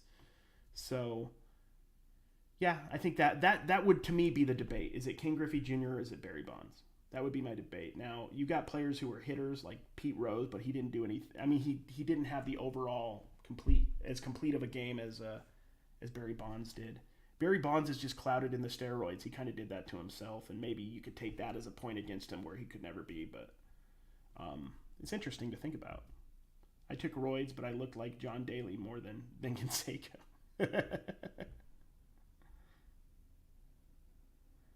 Yes, dude. His career's kind of a little bit like Grant Hill, except his highs were higher than Grant Hill, and then his back nine. Griffey was still good in the mid 2000s. He just was kind of a shadow of himself. You should sell reseller roids for maximum listing performance. Yes, you're saying I should get into the drug game. Not for me, my friend. I'm teasing. There's gonna be somebody at some point when this reselling community gets big enough that's gonna be shilling some sort of like supplement to help you perform better, and reselling wise, like posting. It's basically, I could see that happening. Yep, poor guy, yeah. And then also just playing with Seattle for all those years when they weren't really a legit team at that time. Seattle was pretty much a laughing stock. Up until he arrived and he made them a contender, and then Ichiro kept them relevant for a while too. But there's a good YouTube kind of documentary on the Seattle Mariners history you guys should check out. I think it's called Dorktown. It's made by Dorktown, I think is what it's called. Really good. It's like 5 hours long though, if I remember. It's super long. The kid in the background, baseball, Pablo Sanchez was Pablo Sanchez was better. That's fair. Well, yeah, I like Nolan Ryan. When I was a kid, he retired when I was 9, so in '93. So yeah, everybody loved Nolan Ryan was a god as a kid. He was the best pitcher to ever pitch, as far as I knew. I don't know. I think that would be the interesting thing. Intimidation wise, I don't know best pitcher wise, but intimidation wise, it'd have to be Nolan or Randy Johnson, and I might give the edge to Randy just because of his size. But Nolan Ryan was beating the heck out of Robin Ventura when he was 42 on the mound. So that dude was a salty mofo. Yes. Thank you. Healthy Bo Jackson could have very well been a Hall of Famer in baseball and baseball and football. Probably basketball if he wanted to be. I mean, that dude was otherworldly athlete. Otherworldly. A lot of you guys might be a little younger, but like Bo Jackson was as big as Michael Jordan for a few years there. I'm not crazy, right? Like there was a couple years where he was just as big as Michael Jordan. And then, I mean, he pretty much destroyed his hip and still played basketball on an artificial hip. The only person in the history of sports to play any professional sport on an artificial hip. And he played for the Angels and the White Sox and was, average. But that's insane. Yeah, O.J. Cards can be worth something. There's a little bit of a, he was a very good running back, and whatever you believe about what happened afterwards, I mean, there's a cachet to his name, good and bad. That probably means his cards will never become worthless. I saw Nolan's last strikeout at the Big A. Oh, that's awesome. Garage Sale Nation in the house. I don't know who that is. It's a mystery account, everybody. Dude, that's dope, dude. 93. I used to go, man, we were going to Angels games like at the same time. I remember going, I think it was 93. And I remember I got an autograph from Luis Polonia, and I was very excited. Chili Davis was on that team, am I right? That Angels team, Chili Davis, Chili Davis, Tim Salmon, JT Snow. Oh, man. I grew up an Angels fan. An A's fan, but I went to Angels game. I was kind of an Angels fan. My dad, we never went to Dodgers games, so I didn't really like the Dodgers much. Yes, Bonos, man. Bonos. There's also that cartoon, if you guys remember. There's a cartoon with Wayne Gretzky, Bo Jackson, Michael Jordan, and was it King Griffey? I forgot who the other guy was. That was dope. I remember I liked that a lot. Bo Jackson was the best. He was. I agree. I don't know if there's any athlete that's ever been better than him. I'm trying to think. I'm sure there is. But Doc Gooden was a god to me when I played. If he wasn't coked up and never sleeping, I would love to know what he could have done. He was one of the Mets had a lot of problems with, Hernandez and Darryl Strawberry and everything with drugs. It's unfortunate because that was a super talented team that if they could have stayed together and could have kept their heads on straight would have been, I think, didn't they win a World Series? They probably could have won a few. But it was the 80s in baseball. I mean, there's a lot of coke going on. Oil Can Boyd, you guys remember him? Dennis Boyd? That dude was doing a lot of coke as well. Bo Nose was huge. Nike was pushing him to the moon. Yeah, dude, that was dope. Yes, Luis Soho. Yeah, Luis Soho, yes. They weren't very good. I remember, I wanted to get Tim, because I collected sports cards a lot in 93 especially. I always wanted Tim Salmon rookies. I think JT Snow. He ended up on the Giants, but JT Snow. And then there's Wally Joyner, Jim Abbott, Chili Davis, who I loved. And then I don't remember anybody else. I'm sure pitching wise, wasn't Mark Lansing on the team for a while, and then he was on the Mariners or something. Daily Confinement just launched a line of reselling diapers for all day nonstop listing. Oh my gosh. There's a lot of double entendre in that one. Dude.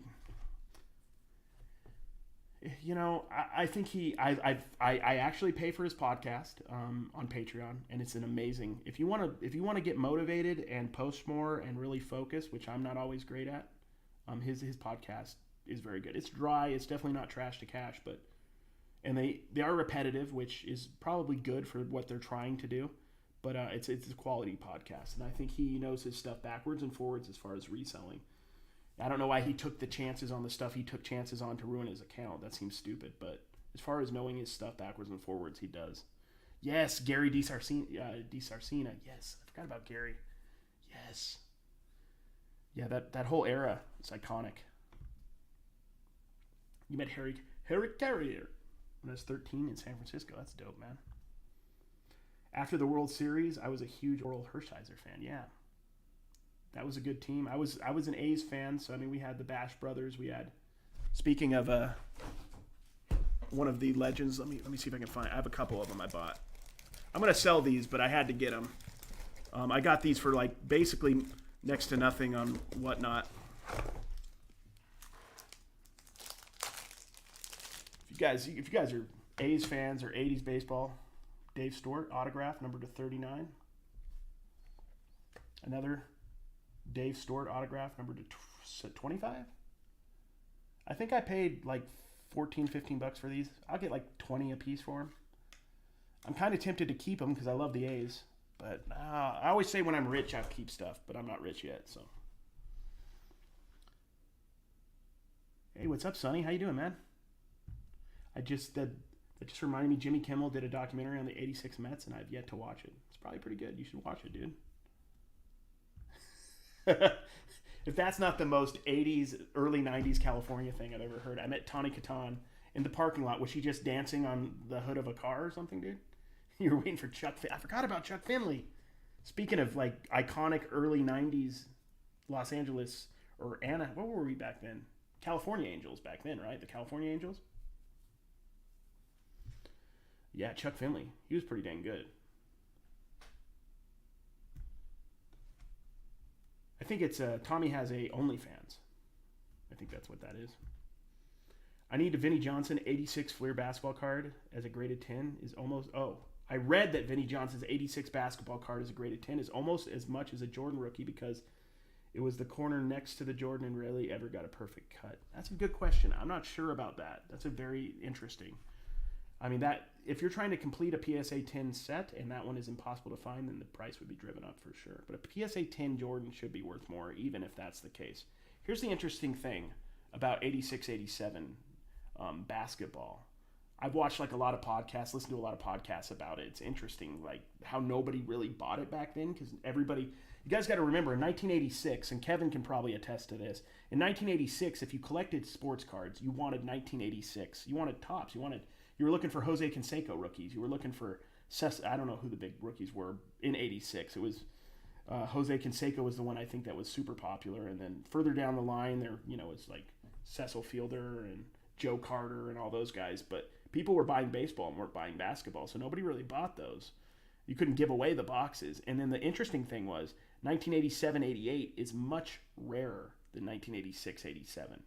It's just the main thing is 1987-88 had no big rookies. Detlef Schrempf, players that, were good, but they're not Jordan. 86-87 has Jordan rookies, Olajuwon rookies, Barkley, everybody from the 80s. Stockton, Malone. It's the best set of the 80s in any sport probably. Yes, Wally Joyner, dude. I was talking about Wally Joyner a little earlier. Ricky Henderson. Jose can strike out. That's true. He did strike out a lot. He was a prototypical go for the moon kind of guy. He all in or wherever the roids told him to swing is where he swung. I love sports, guys. I could talk sports all day. We don't do it much on Trash to Cash because Dave knows literally nothing about anything involving sports. I'm pretty convinced if it was me and Kevin doing an episode, we would be like talking quite a bit about sports because I love sports. I'm not as big into it as I was when I was a kid, but back in the early 90s, I was actually sitting down and had the patience to watch a baseball game. Nowadays, I can't sit through a baseball game. They're too boring. Mackenzie has a question for you, Tommy. Are you looking for a girlfriend? Jose is a cash grab guy now. Yeah, you do what you got to do. I mean, like, he's not going to go, like, be a manager at Taco Bell at this point in his life. So he's got to, and nor should he. He's got a big enough name that he can go to any Outback Steakhouse in Omaha and probably get a crowd of 30 people wanting autographs. So that's got to be worth something, right? That's got to be worth like $1,000. There we go. Kevin's also asking if you'd like a boyfriend. Saw Jose Canseco's twin brother Ozzy hit a ball 450 dead center at a minor league game. Dude was jacked. And he looked identical to Jose. You guys have heard the stories about Ozzy going to like autograph signings for Jose because whatever, I guess, Jose never wanted to do it, or Ozzy was in the minor league system for the A's forever. Like 5, 6, 7 years. Ozzy never quite made it. I think he played a little bit in the big leagues, but there's a lot of those there was, if you guys go look at like the early 90s baseball cards, there's a card with King Griffey Sr., iconic player, King Griffey Jr., and his brother Craig Griffey. If you guys remember Craig, I think his name's Craig Griffey. He didn't make it. Craig didn't make it. And then there's obviously like Cal Ripken Sr., Cal Ripken Jr., Billy Ripken, Ozzy and Jose Canseco. Gosh, there's a lot of brothers from back then. I forgot them all. Yeah, but the Ripken brothers were big. They both played the Boones, yeah.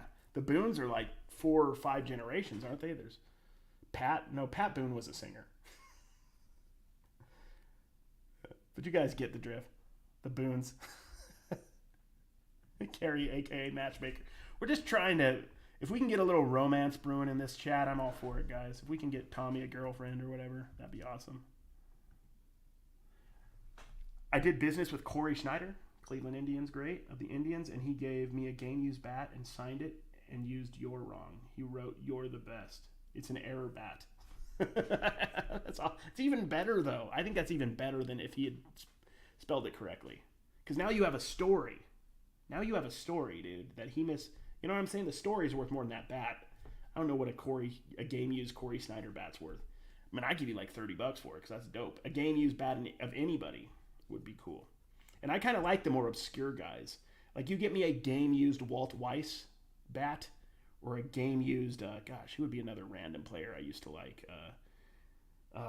There's too many. I used to love, Ruben Sierra. Ruben Sierra. That dude was dope. You guys remember Ruben Sierra? Here we go. Kevin knows them all. Kevin's the baseball coach. He should know this. Gus, Bob, Brett, and Aaron. Yeah, Bob Boone. Gus is the grandpa then, right?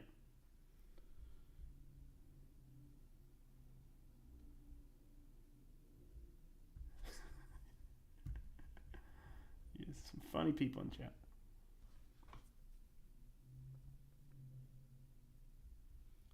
Oh, yeah, Steve Sachs. Was he Yankees? Did he play for the Dodgers too, I think? You miss the IG lives? My IG lives or other people's? I haven't done IG live in a while. I should. I'm trying to build up my YouTube a little bit, so that's why I've been doing lives here. I kind of like the widescreen format of it too, instead of like the vertical too.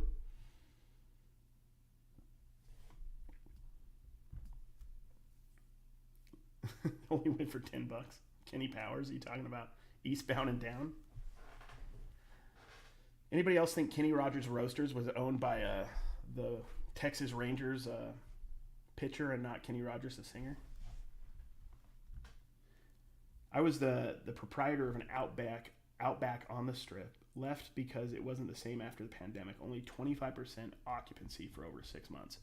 I mean, I think that might be why it was really affordable to move here from Utah. Like, the rent was pretty much better than what the rent is in Utah. And I think it's because this is historically, obviously a tourist town and a service town, a service industry town. And it's definitely coming back. You go on the Strip now, it seems like it's a lot more normal. But you could tell me this more, Biscuit Butt, because you've lived here. There's like no buffets anymore, right? There's like only a couple places doing buffets. My whole life growing up, going to Vegas was like going to buffets, right? Because as a kid, I couldn't gamble. They didn't like it when I gambled. I typically got kicked out and put in jail as a child, which is not a good place to be a child in a Las Vegas jail. So, yeah, it doesn't seem like there's buffets anymore here. Not that I guess I do want to go to one, is what I'm saying. Dude, Ricky was the best, dude. Ricky's underrated, extremely, I think, historically. I figured out how to lose everybody is we just talk baseball. I'm not being my typical goofball self. Cary, IG Live the Wednesday before 127. It'll be an anniversary. Yeah, I was going to talk to you. I need to figure out when we're meeting for that and everything. What night or like what day. But yeah, no, for sure. We just have to plan getting out there and being there on time for everybody. But yeah, no, let's do an IG show. We should go live. We should go live as many places as we can if we have time, especially at night.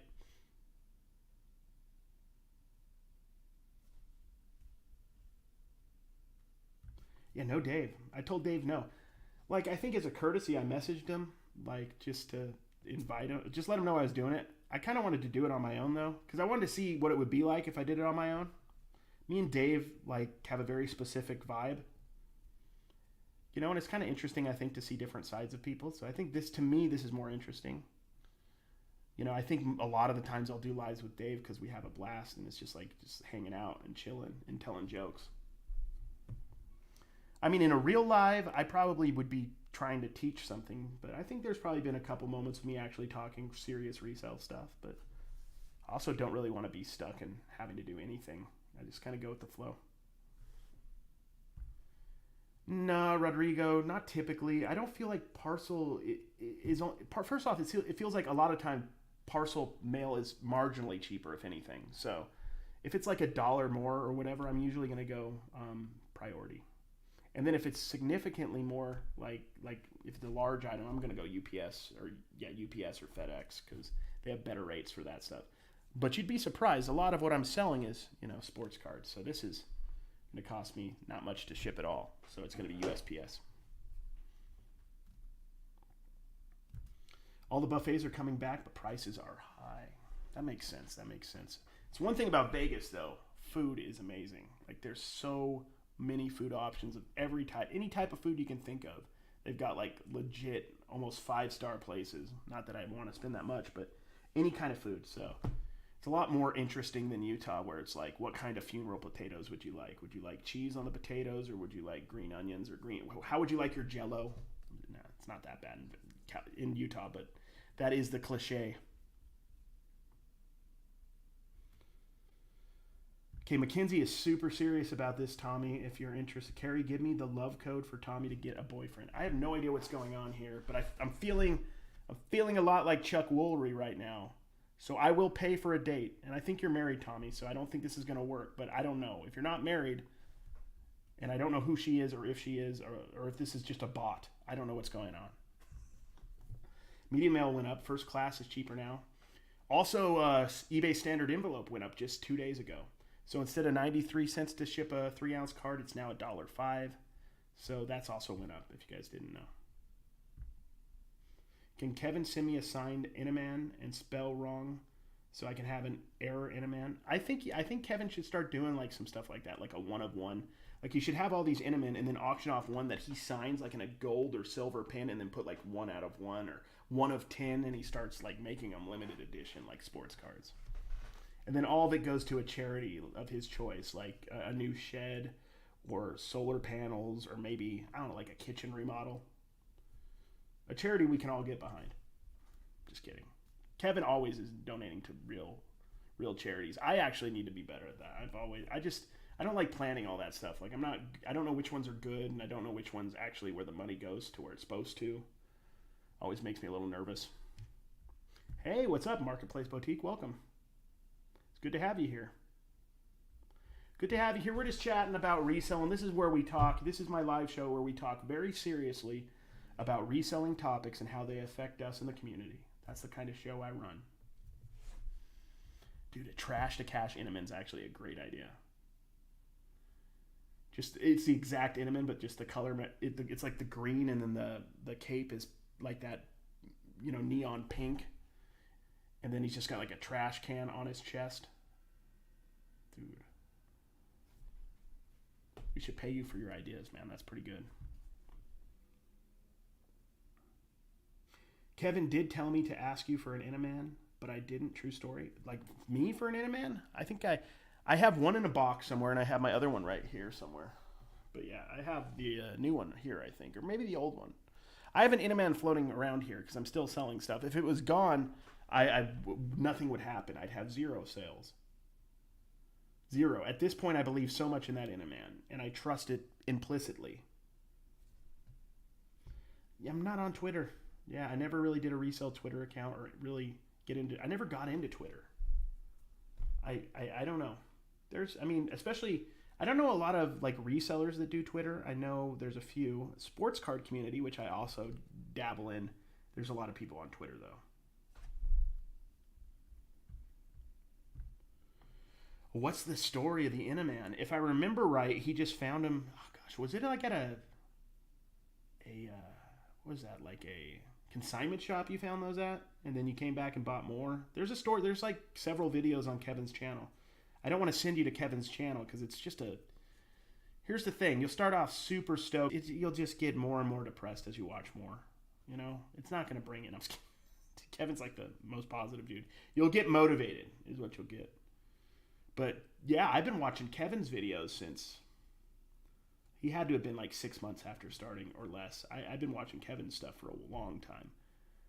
I barely, I think, started watching some of Dave's stuff by the time I talked to him. But Kevin's stuff, like, Kevin was like a star to me before I met him. And then, so was like, gosh, I was watching like other people like RVA, which doesn't really do anything anymore. I used to watch a lot of him, a lot of Lonnie shed flips, garage flip stuff.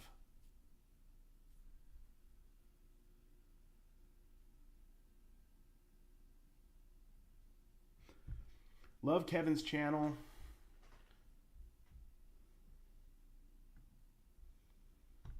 Okay.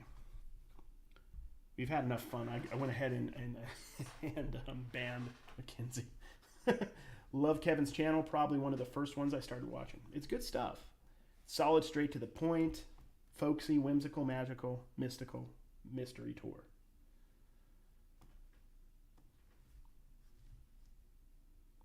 I watch you, Dave, and Art. Awesome. Art's great. Art of Resell. Have you met him? Did he go down? Didn't he meet you when he was down there in California recently? Art's dope, man. Art's a master editor. He's a really good storyteller, and he knows what he's doing. He's got, if he doesn't become, massive, like Harry Tornado level, or, over 100,000, I'd be surprised. I think I'm going to have over 100,000 followers here on YouTube, honestly, and I think it's going to happen fairly quickly, but it's going to be because of shorts. Because that's what I do and I do well. Long form, I probably would never make it. But shorts is just short form content on YouTube, TikTok, Instagram. It's blowing everybody up who's doing it everywhere. If you're doing it, there's a lot of luck to it too. But if you hit the algorithm and you do the videos well, you can make it.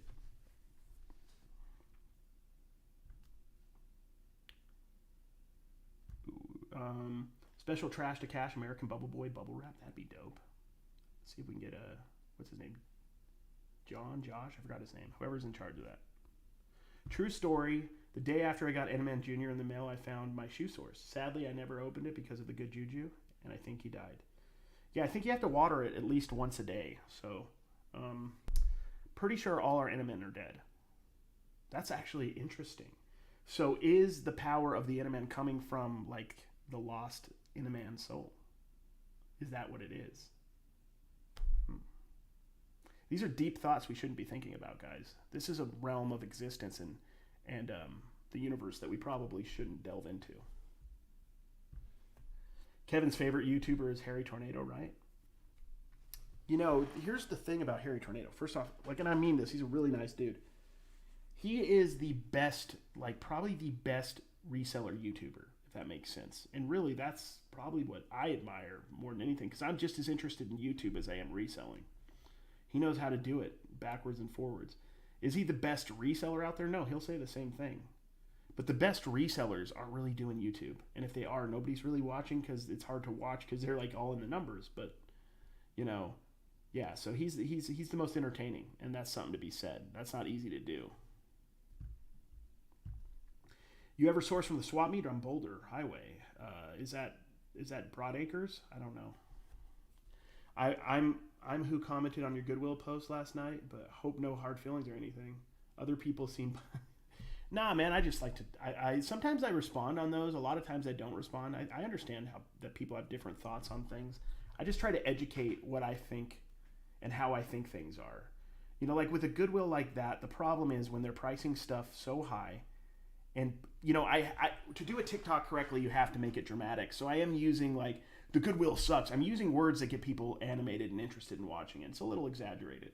But, when you have something that's worth maybe $12 or $15 online, and you're having it in your store in Goodwill at $13, nobody's going to buy it because nobody who likes that player who wants to collect baseball stuff is going to pay that much.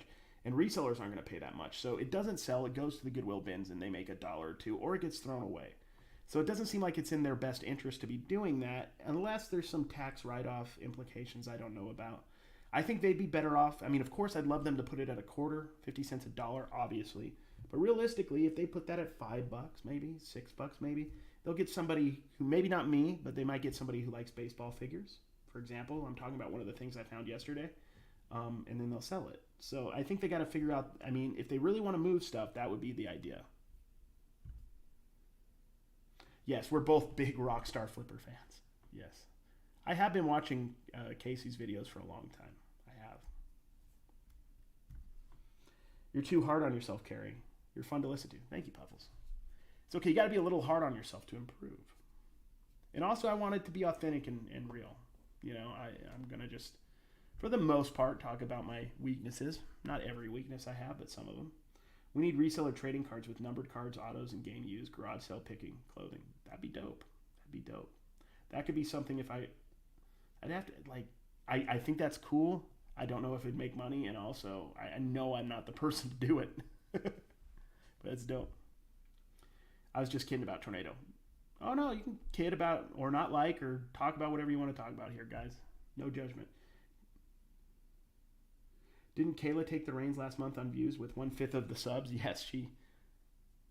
No, you're right. And this, I've talked a lot about like YouTube and reselling and just YouTubers in general. You'll grow and grow and grow, and maybe you'll be able to grow steadily forever. Who knows? But I think we all have a shelf life. I think there's gonna be a new person coming in, and I think you have to be willing to adapt. I always thought about this in business. It's adapt or die.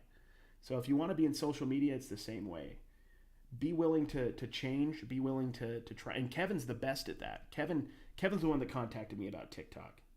I don't think Kevin sits on TikTok and does anything on it, but he wanted to get in on TikTok, which is smart. I think any reseller content creator that's taking it serious has to be on TikTok, has to be on Instagram Reels. It just doesn't make sense. It's too easy. I literally, like, Kevin will attest to this. Me and Thrifter Sifter have went up a ton this last couple weeks. Thrifter Sifter especially. He went from like 65,000 to over 100,000 followers on Instagram. I went from like 86 or 7 to I'm almost at 100. I'm at 98 something, which has been my goal forever, to be at 100K on Instagram. But the thing is, you get paid for your views on your Reels on Instagram. Same with Facebook. I'm on both. Also, when you have that kind of following, I technically have an agent. So does Kevin. We have people who working ad deals with us. We can ask more. You better believe I'll make more money having 100,000 Instagram followers than having 98. And that's interesting to me, because I don't really want to sell courses or sell you guys stuff. I just want to do what I want to do and explain, have funny videos or educational videos, and you'll always get the same kind of videos from me. And then occasionally you might have to listen to an ad. Occasionally. And I hope you guys would appreciate that that's helping me out. Oh, awesome. I'm glad you got it today. Thank you. Knowing Dawn had arrived perfectly safe with tons of extra bubble wrap. She's the best at packaging. This is a safe space. Yes, it is. If I had to choose right now if I had to let one of them go, I'd let TikTok go in a second. Even though I have 800 something thousand followers on TikTok, I would choose Insta over TikTok.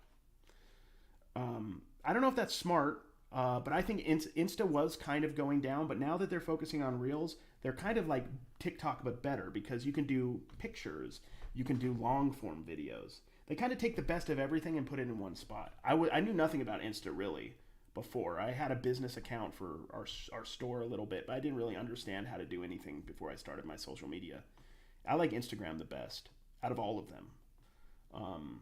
Facebook is the one that's growing the fastest right now. If you guys are doing shorts on TikTok, you need to be doing Facebook Reels. You need to. That's like the best place to be doing them right now. Dawn and me make more money on Facebook Reels than we make on TikTok and Instagram, because they're just paying more and the views are worth more right now. I don't know. But it's cool because we could just, I never thought that would be something that would be real. Like, I didn't really, people, when I started doing TikTok and started getting a little bit of a following, people would be like, yeah, but you know what, you're just playing, basically you're playing around. What good is TikTok? It's not going to make you any money like YouTube. And they didn't even have the ad, the creator marketplace or the creator fund until I was like 9 months in on TikTok. So I'm a strong believer in, if you build it, that will come, right? Like, you will be able to monetize it and become, if this is something you guys are interested in, if you build it, because where there's attention, where there's eyeballs, there will always be money at some point, right? There's nobody who's getting millions of views on any platform that isn't going to have somebody at some point approach them and want to get advertisements in front of those views. So I'm really passionate about that stuff. If you guys want me to ever get more into that stuff, I really love social media. I really do. Like, I don't know if I'd be too into it if I wasn't involved in it. But since I'm involved in it, it's kind of like a big video game. It's like, oh, leveling up. It's fun. Your comedy with education is great. Oh, thank you. I've worked on that like the last year. Because if you watch my old videos, I was very robotic, very boring, I feel like. Just because I was doing what everybody else was doing. And I realized the only thing I can do, because I'm not a great editor, the only thing I could do is be the only Cary. That's all you can do. That's the only thing you can really bank on, is you're the only you. So double down on what your strengths are and what makes you interesting to other people. People have told you your whole life, this is good about you, this sucks about you. Try to focus on the things they say that's good. And I think that helps. Trash to Cash podcast is always a great watch. Awesome. That's cool. That's another build it. They will come. Like me and Dave just did that for fun. Me and Dawn had our podcast, the American Arbitrage podcast, and we're going to start our podcast again. We've been saying it for years, but I think we really are. And we're going to either put it on her YouTube or mine. But we're just going to do that for fun. Trash to Cash is my main one. But I wouldn't mind doing the American Arbitrage one again. But we'll probably name it something different. Just so I can talk more serious reselling stuff from time to time. Isn't TikTok always on the verge? No, I think that's overplayed. But yes, there's always some drama about TikTok being shut down. Yeah. I don't think it will. Too much money being processed through that site for them to get rid of it. It's too valuable of an IP. It doesn't make any sense for them to get rid of it. But it does make sense for them to mess with them for whatever reason, to, I don't know, get money or whatever they're trying to do. Nah, that's not going anywhere. We dealt with that a couple years ago where we really thought it was going to go away. And at that time I was like, if that goes away, well, it's over. All this work I did, and now thankfully I don't need it. I like it. Don't get me wrong. It's awesome. I enjoy TikTok, but thankfully we're at a point where you don't have to have it. I think at my level, I think it's good if you want to get into content creation, everything, to start there though, or at least have that part of what you're doing. Hey, what's up? Blood, Sweat, and Sale. How are you doing?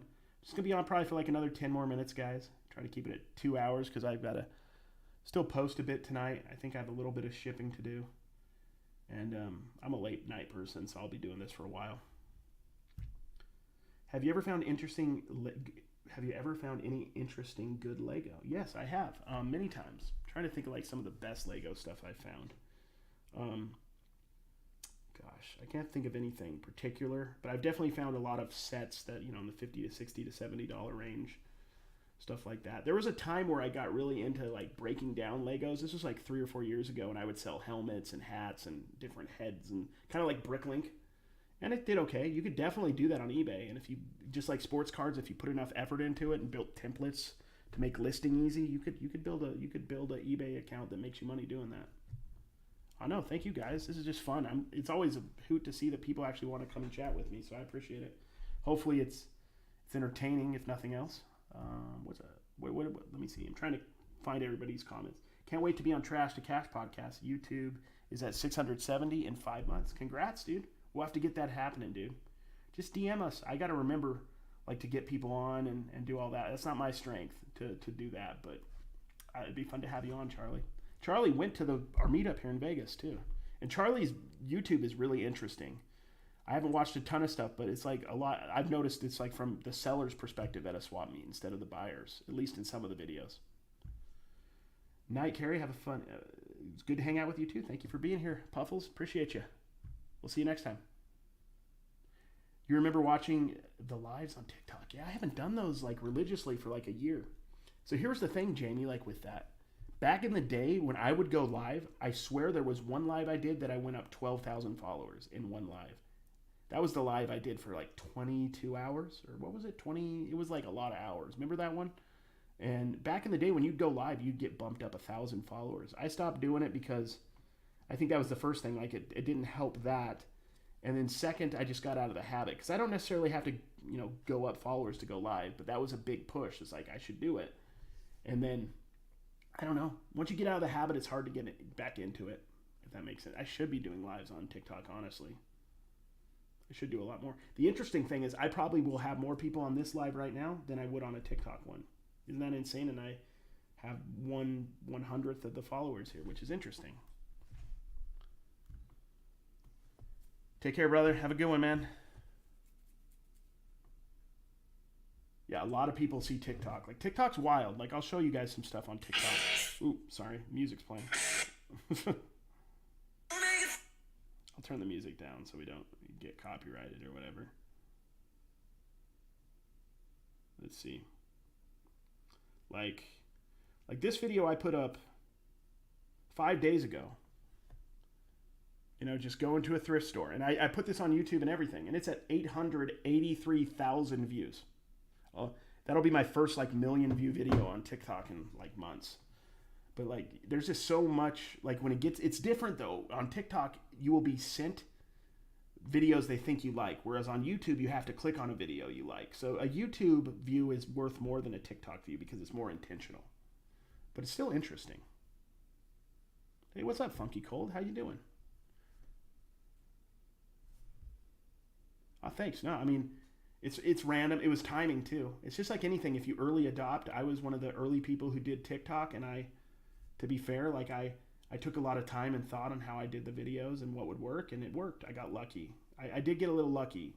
Like within the first couple of videos, I got lucky and had one that did well. If I didn't have that one do well at the start, I might not have continued. I don't know.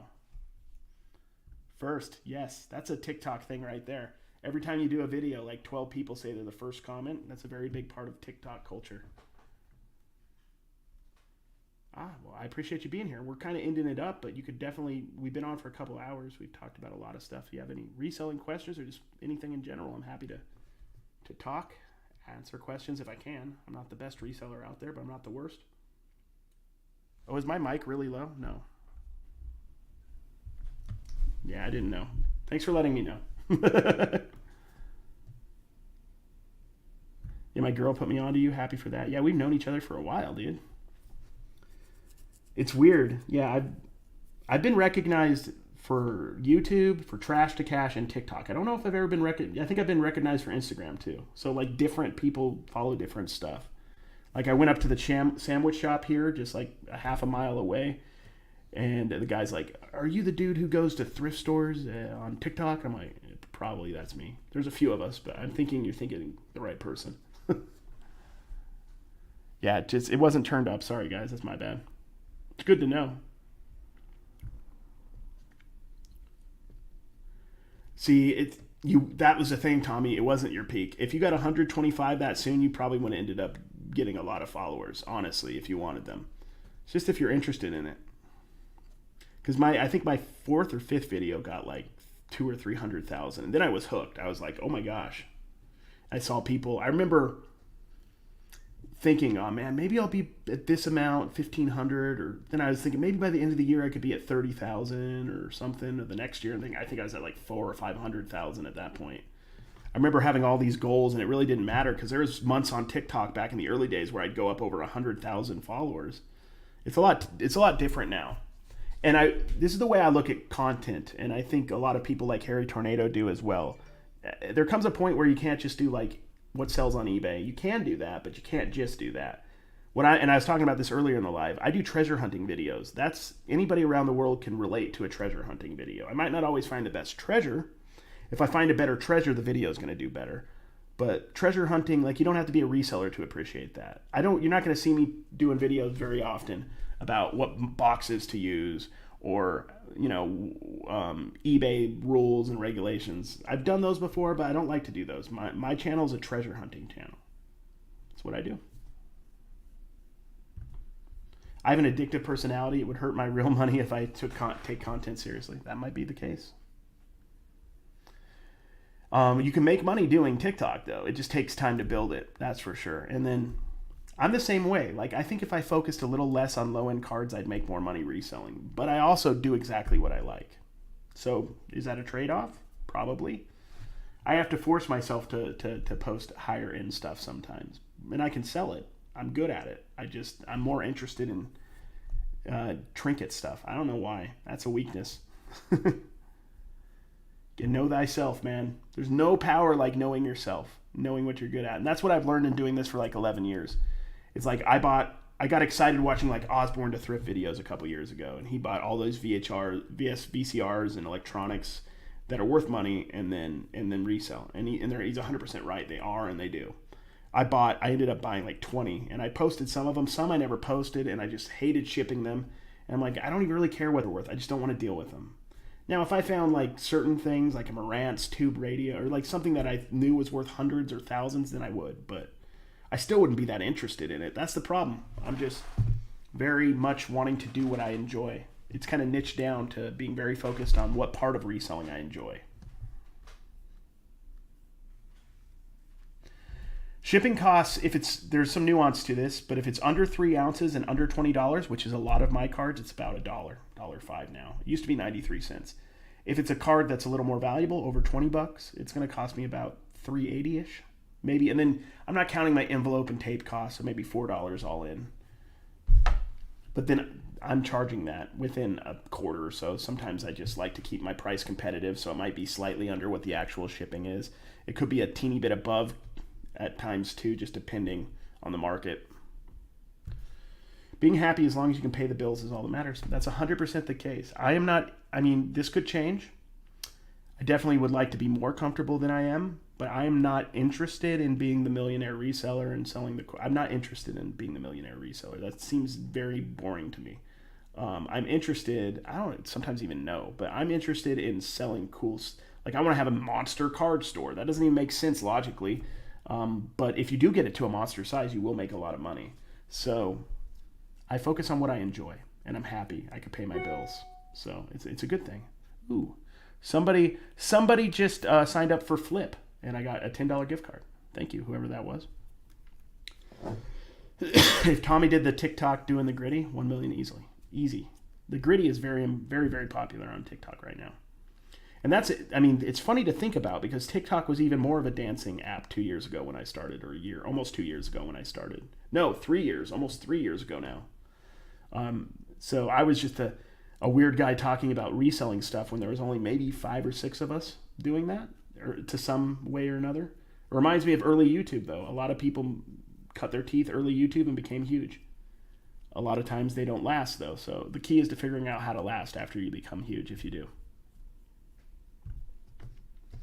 Listing as hard and fast as possible. Listing is tough.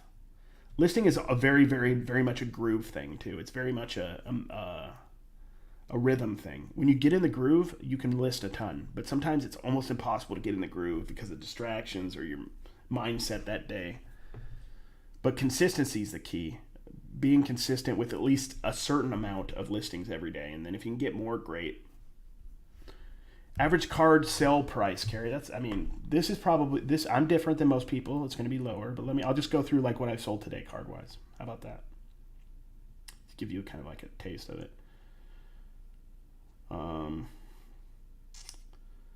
I sold a Michael Harris, who's about to be Rookie of the Year. I found this in one of my boxes I bought, and I paid like 30 cents for this card. Sold it for 35. So that's a big card sale for me. $35. Sold a Javon Carter autograph for $8. Paid $1 for that. Sold another Javon Carter auto. I paid $2.50. Same card. I paid 2 different prices. I don't know why. Sold that for $8. Not a big profit. Sold an orange refractor Kurt Thomas card for $1. That was in a box I had forever. I just threw it up. It's not worth. I don't know what I paid, but it wasn't anything much. Sold a Micah McFadden auto from this year's Sage for $5. Sold a Joe Juan Williams rookie swirl to $129 for $3. Sold a Terrell Owens to $99 for $1.50. Sold a Precious Metal red Brian Quick rookie from 2012 for $5. Sold a Kobe Bryant. I think I paid like $6 for this for $10. That wasn't the best sale. $1, $2. I think that's still all today, isn't it? Yeah. No, some of this is yesterday. But yeah, it's all over the place. I'm trying to get like 100 a day. I'd say I probably average more like $75, $80 a day at the moment. There's been times I've averaged less and times I've averaged more. I also do Whatnot. Social media makes life a lot easier as well. But I'm building it up. I could easily do $200 or $300 or $400 a day if I just focused a little bit more on bigger ticket items, which is what I'm trying to do. I'm just not as interested, guys. I wish I was, but I'm not.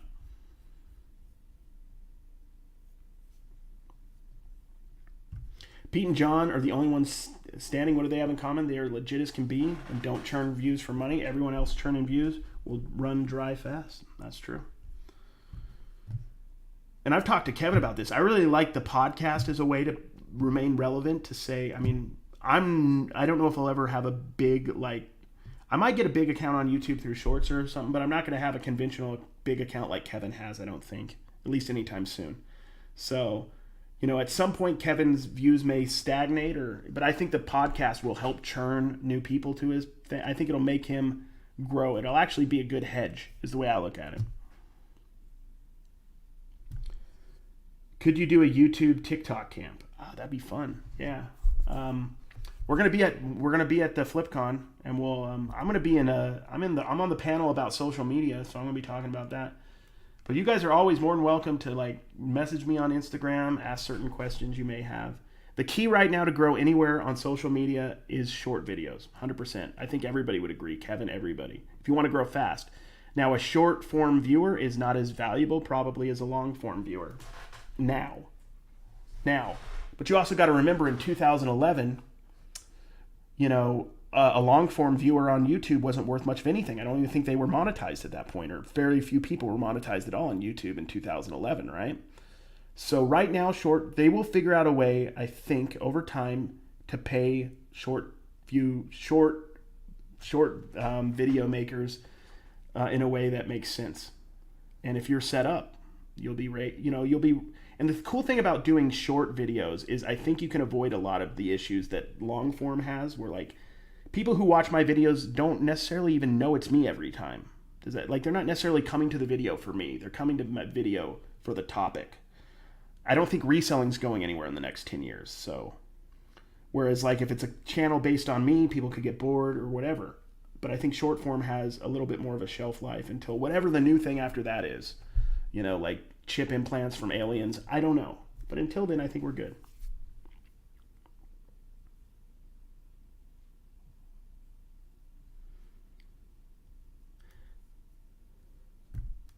Shorts have been on my own channel, lives can separate audience and it will kill the channel's growth.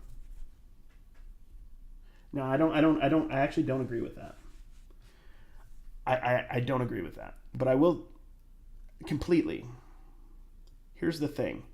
I think shorts and long form viewers are totally different viewers. You'll actually grow your channel faster because of the short form viewers, but the short form viewers are not going to be watching, for the most part, your long form stuff. And I fail at this because I'm not doing enough long form on YouTube. But if you're consistently doing long form, I think you will grow at whatever pace you would have grown at either way. And the short form viewer is a totally different viewer. So I don't think you have to separate channels at all. And I don't think it affects your growth. It only affects your growth if you stop doing long form and only do shorts, which I am even kind of doing at this exact moment. I'm doing lives and I've got to do another long video here really quick. So I think you're right, because I think the natural inclination, if you're getting a ton of views and a lot of subs from doing short form, is to stop doing long form. So yes. But if you were always doing long form along with go look at Caleb. We were talking on our podcast. Go look at Phoenix Resell. His short form videos are blowing up and his regular videos are blowing up because he's consistent with both. But it's hard to be consistent with both. So I don't think they have to be on separate channels. I used to think that, though. I think that works really good for for a podcast. I think that works really good. Have a shorts channel to bring people over to your long form podcast. I think that could work too. You're right, but there's no reason to bring them over if it's already on the same channel. You're just making one extra step. At least you can make that argument. I've been reselling since 2011. 2011. Yeah, right after college. I found Cary on TikTok before YouTube or Insta. Cool. It's always cool to see where people found my weird little videos.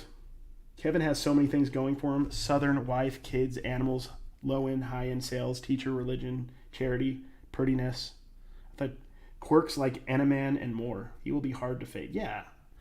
Well, but he's Kevin. That's it. I don't think when I say fade, I don't mean I mean growth at some time. At some point I think it's realistic for most people is going to stop. But that doesn't mean you haven't built a rock solid audience that's never going anywhere. Does that make sense? So, you might hit 100,000 and then you can't grow like you were growing before. But that 100,000 is locked into what you're doing. I think that's very possible. I see this happen a lot with TikTok. People will get big on TikTok, 1 million, 2 million, 3 million, and then they put out a video and they get 4,000 views. And TikTok is an algorithm thing. So what are they doing that, they're forgetting why they got to 3 million, right? I don't have videos that bomb like that, really. My videos always do like 10 or 20,000 at the very least on TikTok because I'm doing literally the same thing. I think I've improved on how I do it, but I'm at a thrift store, look at what I found video. Same thing, because that's what people signed up for. And I'll throw in an occasional sports card video. Those don't do as well. I'll throw in a couple things here and there just for fun, but for the most part, I know my bread and butter. I know where my bread is buttered, and I butter it the way they want.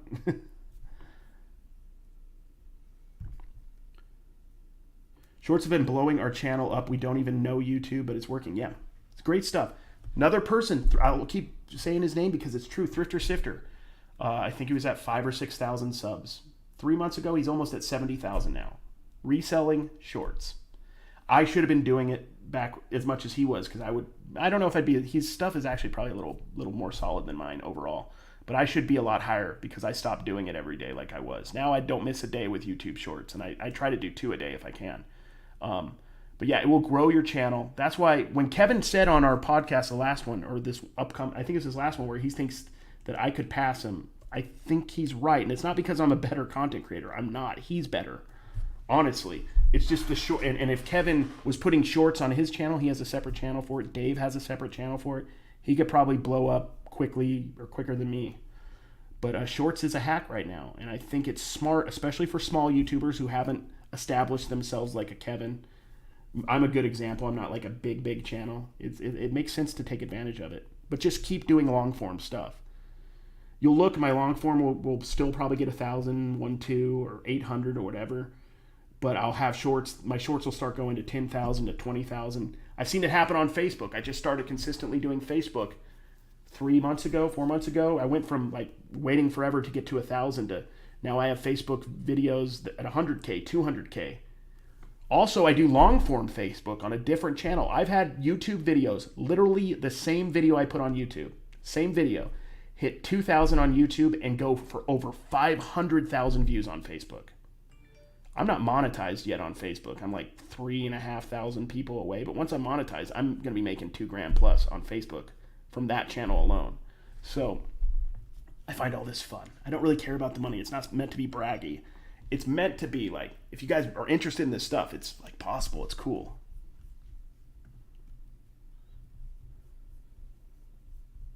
Sorry, I've got to figure. I don't know how to go up and see comments I missed. So I'm sorry about that. I saw some cool comments and I missed them now. I approach all my channels completely differently because I have a political outburst outlet, a G-rated only channel, and one with ridiculous stuff. That makes sense. If you're gonna talk politics, I would do it on a separate channel because that could definitely steamroll a different one. Agreeing with you, Kevin, he's not in danger. He may level off, but I think his content is lifetime. I missed on who we were talking about that. I firmly believe Tomatoes and Caleb will be the rock star raking in 3 years. Absolutely mass. I think less, but I'm nice. If I were to be completely honest, I'd say there'd be more danger for Harry Tornado than Caleb because Caleb has a very, very big niche. Like video game niche is bigger than reselling. I think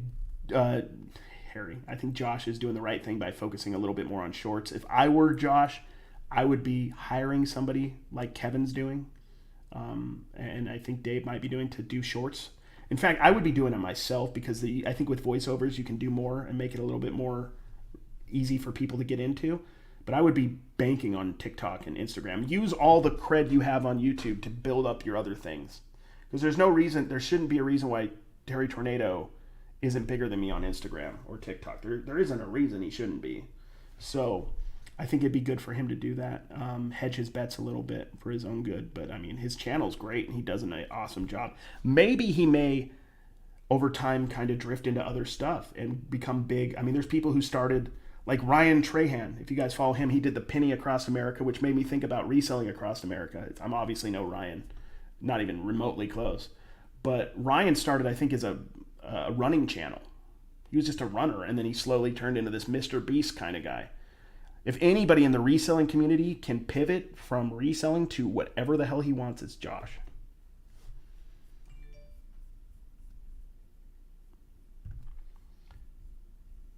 You don't. You do get short funds though. I had one video do like over 1 million. It was one that Dave edited for me, and I got like $100.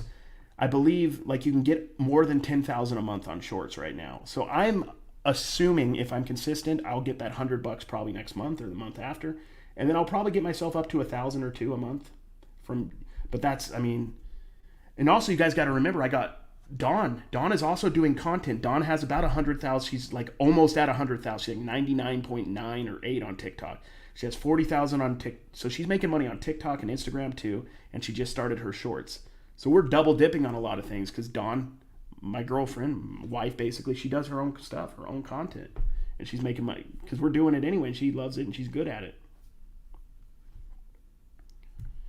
Cary, what's your process like when you decide to put out a TikTok short? How much planning? I can do one in about 10 minutes, start to finish. But I do it as I go. So I will take a video. I'm at the thrift store, and then I'll put it directly into InShot, and then I'll put that first scene in. The next thing, I'll actually build it as I'm thrifting. So I'll have the whole video done, then I'll take the background out, and then I'll do a voiceover. So and I do some repetitive music. You probably keep hearing that Always Sunny song. I like that Always Sunny song, because it's I don't know how to explain it. It's like, I don't know how to explain why it works, but it's intrinsic to me. It's got a good pacing to it, and it keeps you kind of like on, and it's a little quirky, so I can tell jokes, and I think it works with the quirkiness because that show's quirky, and the pacing of it makes it really watchable. Sometimes I put in songs and I'm not sure if I like them because they're a little too mellow. I like the pacing of the songs. And then I post it on TikTok, then I go to Instagram, then I go to Facebook, then I go to YouTube Shorts, and I've been trying to do Pinterest because Pinterest is starting to pay people too. And you could do Snapchat, and I'm pretty sure Home Depot's app has a Shorts at this point. Caleb is Phoenix Resell. Major 200,000 plus YouTube account. He was on was it 2 weeks ago, Kevin? On our Trash to Cash. Shorts are great, but I prefer pants. I think that's the kind of commentary I love. Sports memorabilia. I prefer dress slacks because I'm a businessman. Hey, what's up, Sunshine? How are you doing? I started watching the new channel called Commonwealth Picker about this guy that runs a sweatshop, claims he's from California, but talks like he's from like he's on Duck Dynasty. Yeah, it's a little off-putting, isn't it?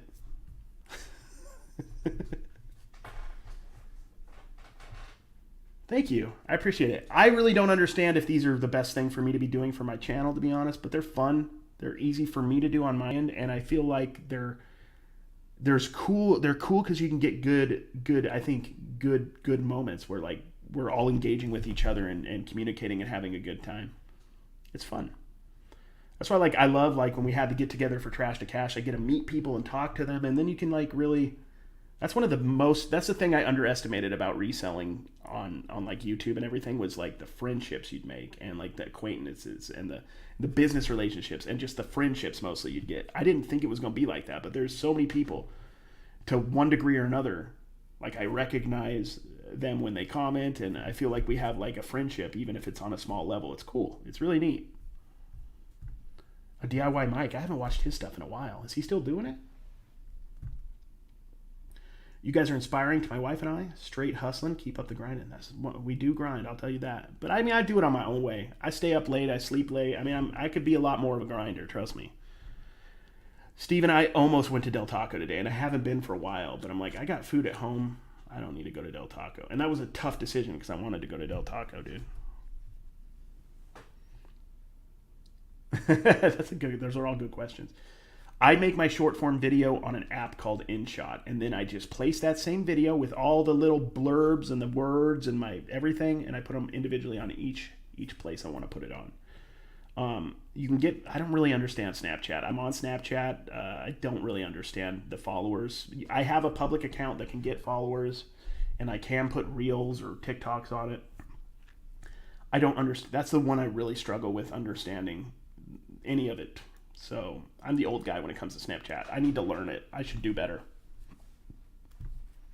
Wait, videos on Pinterest is a real thing? I thought you've been joking. No, it's a real thing. Jamie, I'll show you.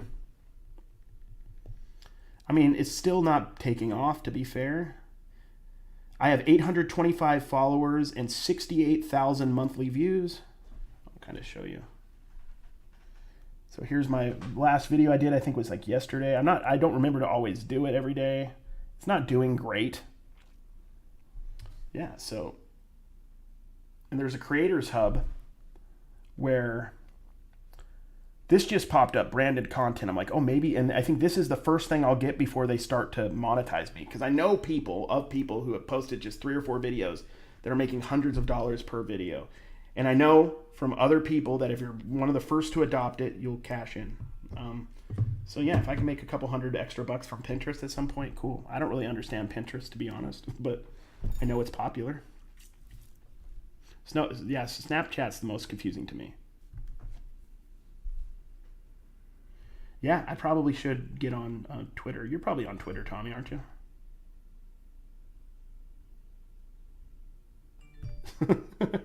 Really need the Snap info, but Pinterest is an untapped beast. I've been digging into it pretty hard. I suggest not making a business account, though. I don't even know if I have a business account. Yeah, what you drinking tonight, Tommy? I don't even have a water over here. Hennessy Archie. I don't know what any of this stuff is. I tried tequila once. It was very, very, very bitter. Growing up Mormon, you don't drink a lot, so.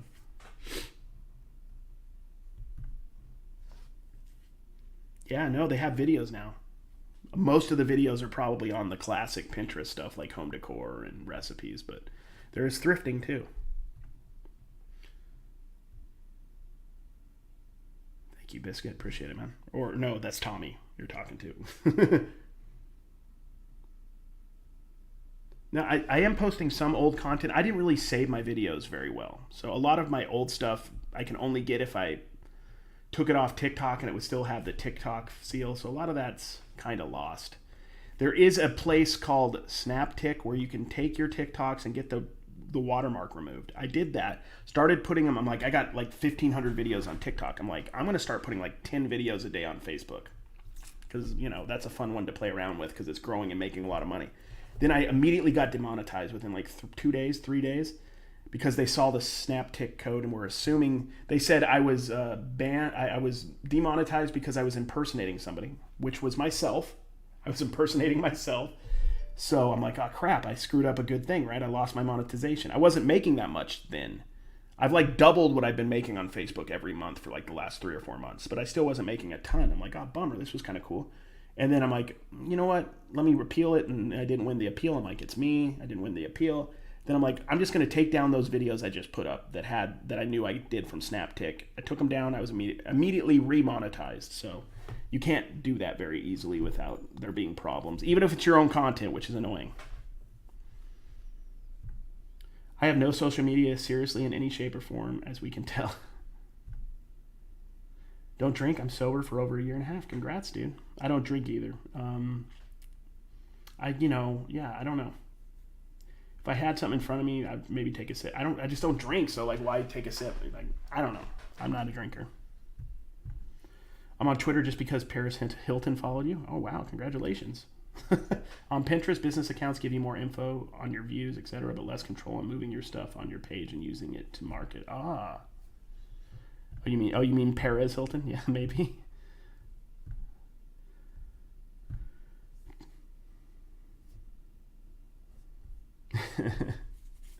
Well, guys, I'm probably going to call it a night. I appreciate you all hanging out with me. I'll come on again here live in probably like 3 or 4 days.